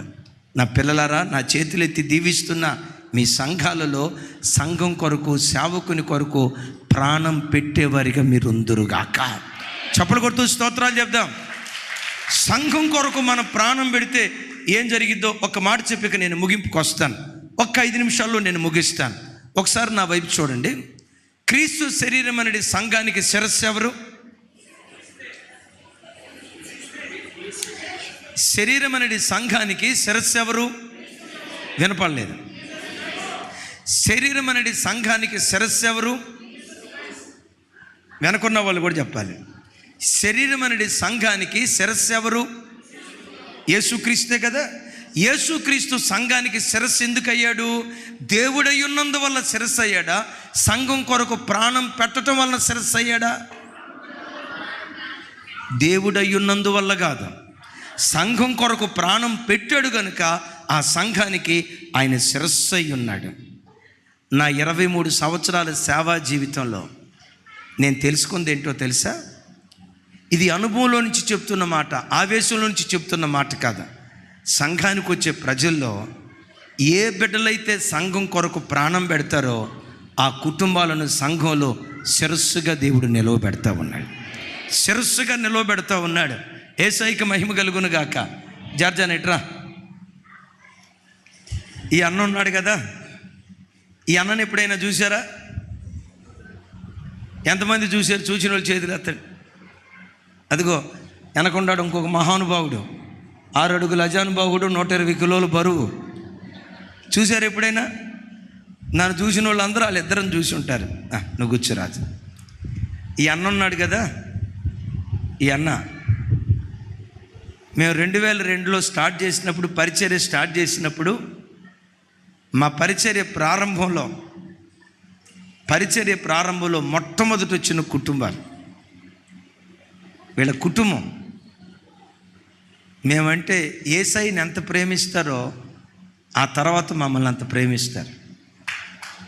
యేసయ్య అంటే బిడ్డలకి ఎంత పిచ్చో ఆ తర్వాత మేమంటే అంత పిచ్చి. మా కొరకు బిడ్డలు ప్రాణం ఇవ్వటానికి కూడా వెంతేరు. దేవుడు అది చూసి ఈ కుటుంబంలో నుండి ఒక ప్రవక్తను దేవుడు లేవనెత్తాడు, ఒక దైవజనుని దేవుడు లేవనెత్తాడు.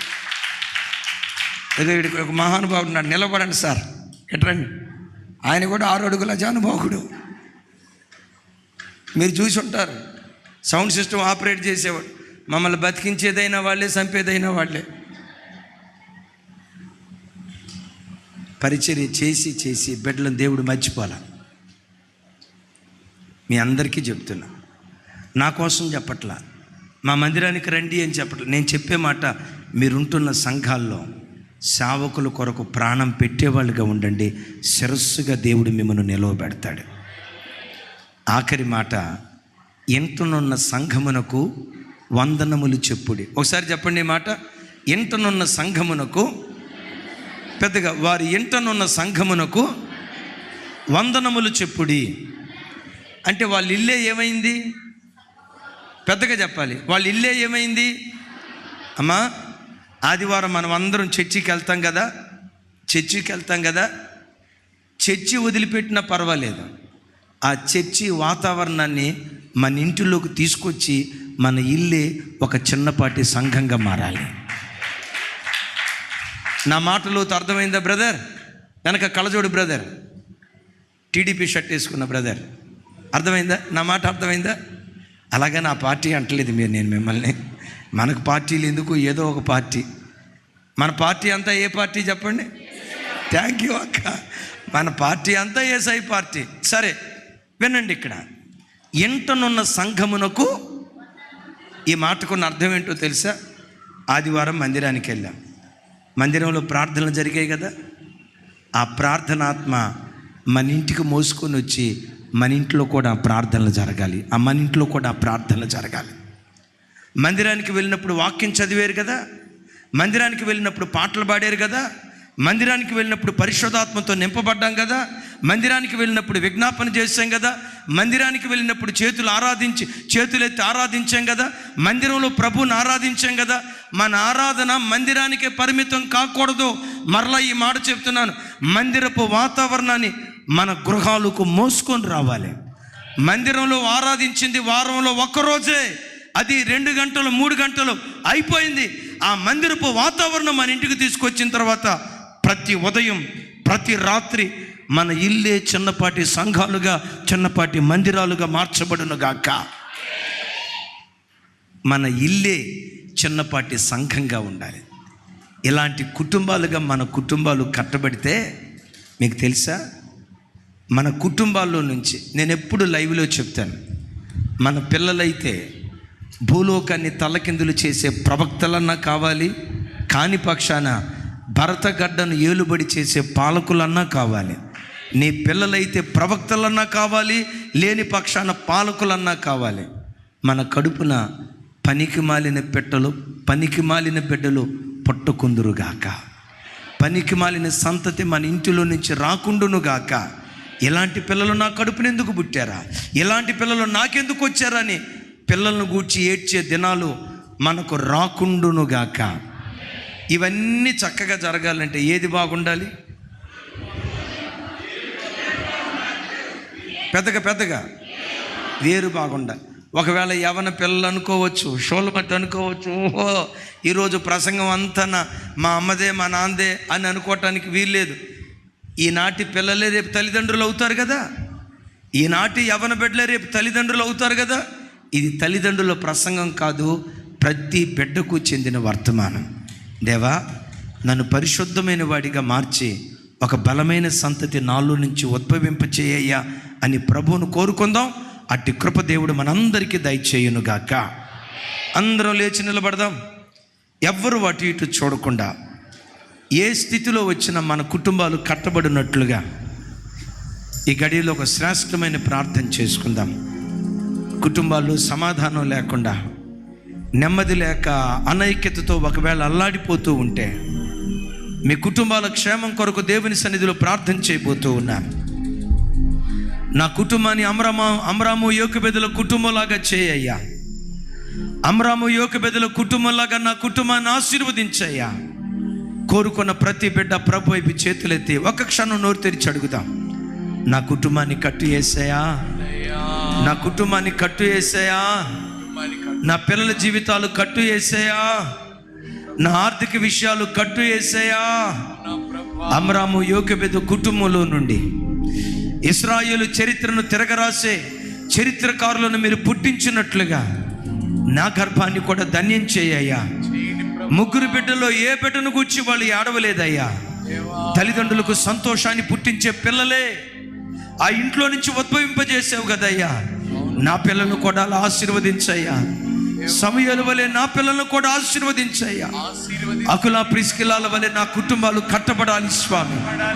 నా పిల్లలను చూసి ఏడవకూడదయ్యా. నేను వాళ్ళ ఆశీర్వాదాన్ని చూసి సంతోషించే కృప నాకు దయచే.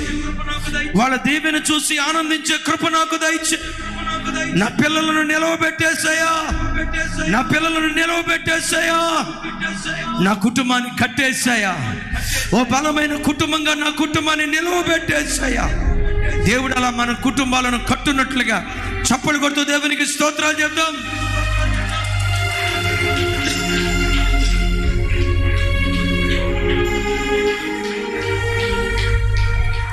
చప్పలు కొడుతూ కృపావరం చప్పలు కొడుతూ హల్లెలూయా. నేను నా ఇంటివారు, నేను నా ఇల్లు నా ఇంటివారు మానక స్తుతిస్తామని అందరం చప్పట్లు కొడుతూ, దేవా నా ఇంటిని కట్టు యేసయ్యా, నా ఇంటిని కట్టేసాయా, నా బ్రతుకును నిలవబెట్టేసాయా, నా కుటుంబాన్ని కట్టేసాయా. ఒకవేళ చెదిరిపోయిన పరిస్థితిలో వచ్చావేమో, కుటుంబం చల్లా చెదురైన పరిస్థితిలో వచ్చావేమో, నా కుటుంబాన్ని కట్టు యేసయ్యా.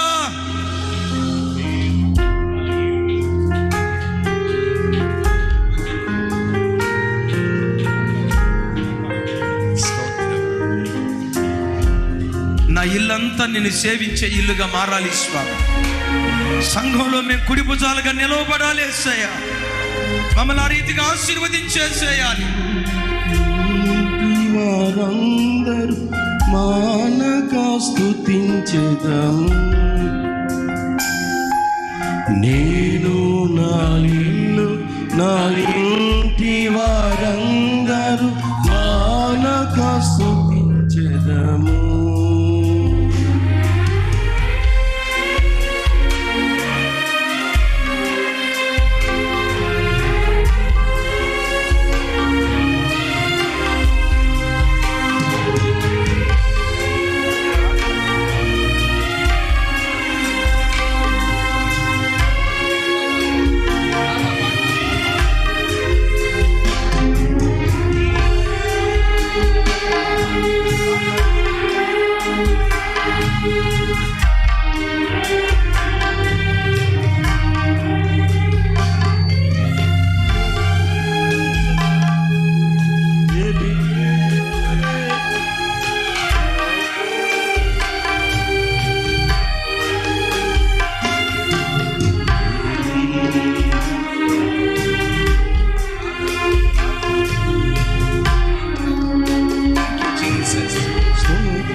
ఎడారిలో ఉన్న నా జీవితమా మేలతో నింపితివి, ఎడారిలో ఉన్న నా జీవితమును మేలుతో నింపితివి, ఒక కీడైన దరిచేరను తండ్రిగా కాచావు స్తోత్రం, ఒక కీడైన దరిచేరక నన్ను తండ్రిగా కాచావు స్తోత్రం.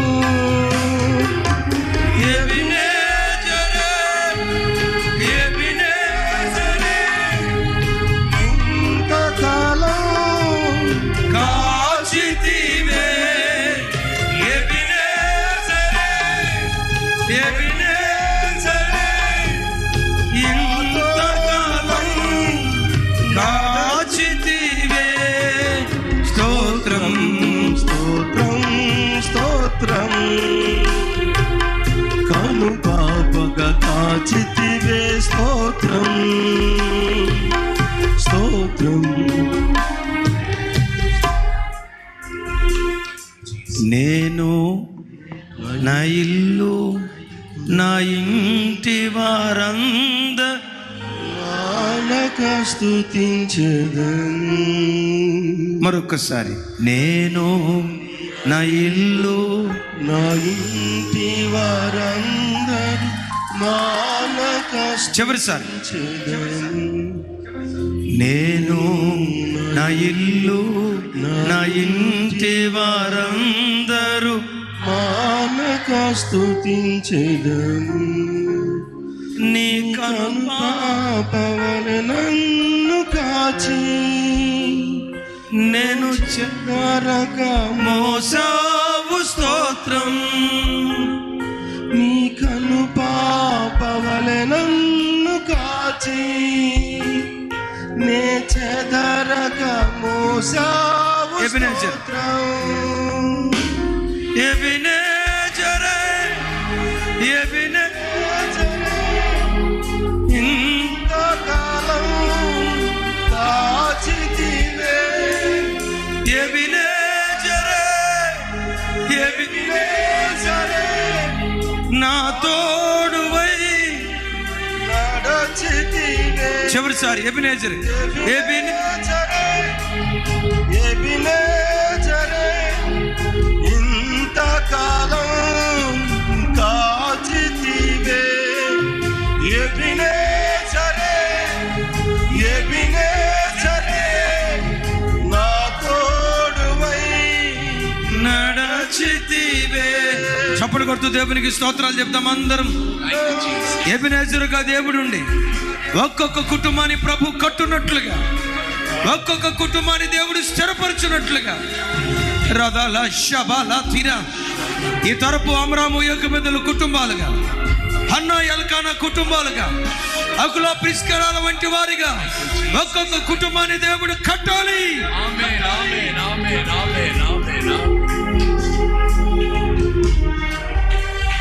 అయ్యా, నా కుటుంబం అలా కట్టబడాలి, నా కుటుంబాన్ని దేవుడు అలా కట్టున్నట్లుగా నా కొరకు ప్రార్థన చేయండి అయ్యా. ఆశపడిన బిడ్డలు ఎవరైనా ఉంటే మీ కుడి చేతులు పైకెత్తి, నా ఇంట్లో నా పిల్లలు దారి తప్పినట్లు అయిపోతున్నారయ్యా, నా పిల్లల కొరకు ప్రార్థన చేయండి. నేను నా ఇల్లు యెహోషువ కుటుంబంలాగా, నేను నా ఇల్లు అమ్రాము యోకెబెదుల కుటుంబంలాగా మీ సన్నిధిలో కట్టబడినట్లుగా నా కుటుంబం కొరకు ప్రార్థన చేయండి అయ్యా అని ఆశపడిన బిడ్డలు ఎవరైనా ఉంటే మీ కుడి చేతులు పైకెత్తి, మీ కుటుంబాల కొరకు, మన కుటుంబాల కొరకు దైవజనరాలు ప్రార్థన చేస్తారు. ప్రార్థన.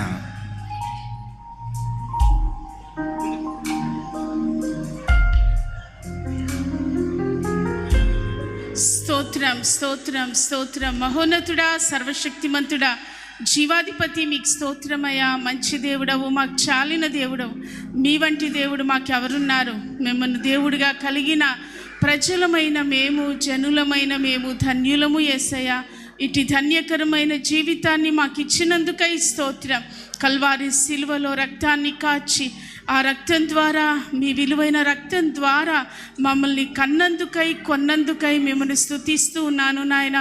దేవా, మీ ప్రజలుగా బ్రతకడానికి రాజులైన యాజక సమూహంగా జీవించే ఆ ధన్యత మీరు మాకు ప్రసాదించినందుకై స్తోత్రం యేసయ్యా. స్తోత్రం, స్తోత్రం, స్తోత్రం. ఈ దినపు కుటుంబ ఉపవాస ప్రార్థనకు తోడుకుని వచ్చిన ప్రతి ఒక్కరిని బట్టి మీకు వందనాలు. ప్రార్థనను ఆశీర్వాదకరంగా, మహిమకరంగా జరిగించినందుకు మీకు స్తోత్రాలు యేసయ్యా. ప్రత్యేకంగా నాయన అయ్యా, తమ హస్తాలను చాపి దేవా, ఓ గొప్ప కుటుంబంగా, ఓ శ్రేష్టమైన కుటుంబంగా కట్టబడాలని ఆశపడుతున్నటువంటి ప్రతి ఒక్కరి కొరకై మీ సన్నిధిలో ప్రార్థిస్తున్నాను నాయన. పేరు పేరున మీ బిడ్డలను మీరు దీవించుదురుగాక, మీ బిడ్డలను మీరు ఆశీర్వదించుదురుగాక. దేవా, అమ్రాము యోకెబెదు కుటుంబం వలె దేవా, మీ బిడ్డలు వర్ధిల్లడానికి కృప చూపండి నాయన. దేవా, మీకు స్తోత్రం, మీకు స్తోత్రం. శ్రేష్టమైన తండ్రి, ఒక బంధం కలిగి, బాంధవ్యం కలిగి బిడ్డలు బ్రతకడానికి నాయన తండ్రి మీరు కృప చూపమని ప్రార్థిస్తున్నాను నాయన. ఓ క్రమబద్ధమైన కుటుంబ వ్యవస్థను కట్టుకోవడానికి నాయన, క్రమబద్ధంగా పిల్లల్ని పెంచడానికి మీ విస్తారమైన కృపలు తల్లిదండ్రులకు ప్రసాదించండి.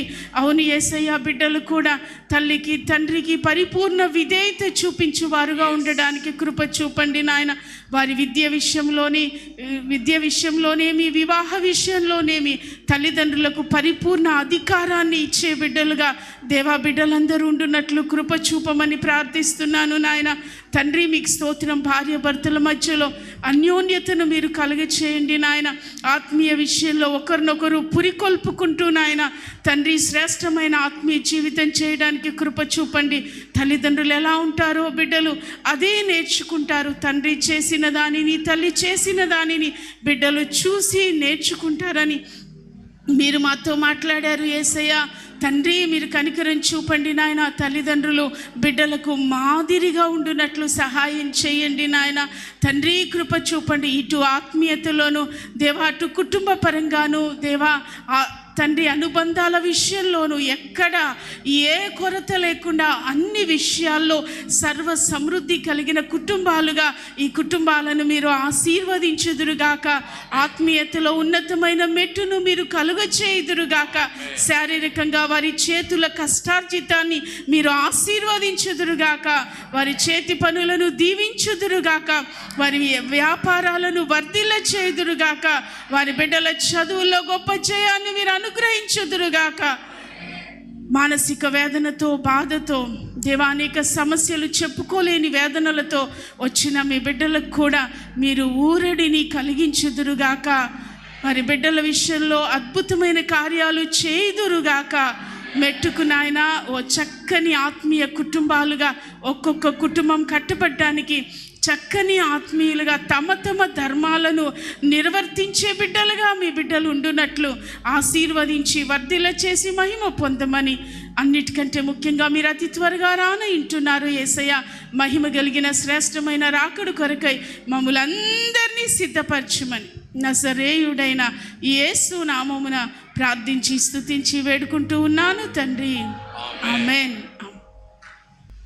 మన తండ్రి అనే దేవుని ప్రేమ, కుమారుని యొక్క కృప, పరిశుద్ధాత్మన్యుని సహవాసం ఇక్కడ చేరున్న ప్రతి ఒక్కరికి, ముఖ్యంగా మానిల్ మినిస్ట్రీస్ ద్వారా జరుగుతున్న పరిచర్యకు ఇక్కడ చేరిన ప్రతి ఒక్క దైవజనుకు, ప్రతి కుటుంబానికి ప్రభువే దీవించి సమృద్ధిగా ఆశీర్వించి ప్రతి ఇంట కూడా సంఘముగా ఏర్పడే కుటుంబాలుగా సిద్ధపరచమని యేసు నామమున మన వాళ్ళకించినందుకు స్తోత్రాలు చేయించుకున్నాం. యేసు నామమున ఇచ్చిన తండ్రి. Amen, amen, amen. God bless you. Thank you. ఇంతవరకు ఓపికతో విన్నందుకు మీకు అందరికీ కృతజ్ఞతలండి. ఇంతవరకు నా ఛానల్ సబ్స్క్రైబ్ చేసుకోకపోతే దయచేసి సబ్స్క్రైబ్ చేసుకోండి, లైక్ చేయండి, షేర్ చేయండి. ఇంకా లేటెస్ట్ వీడియోల కోసం బెల్ ఐకాన్ మీద క్లిక్ చేయండి.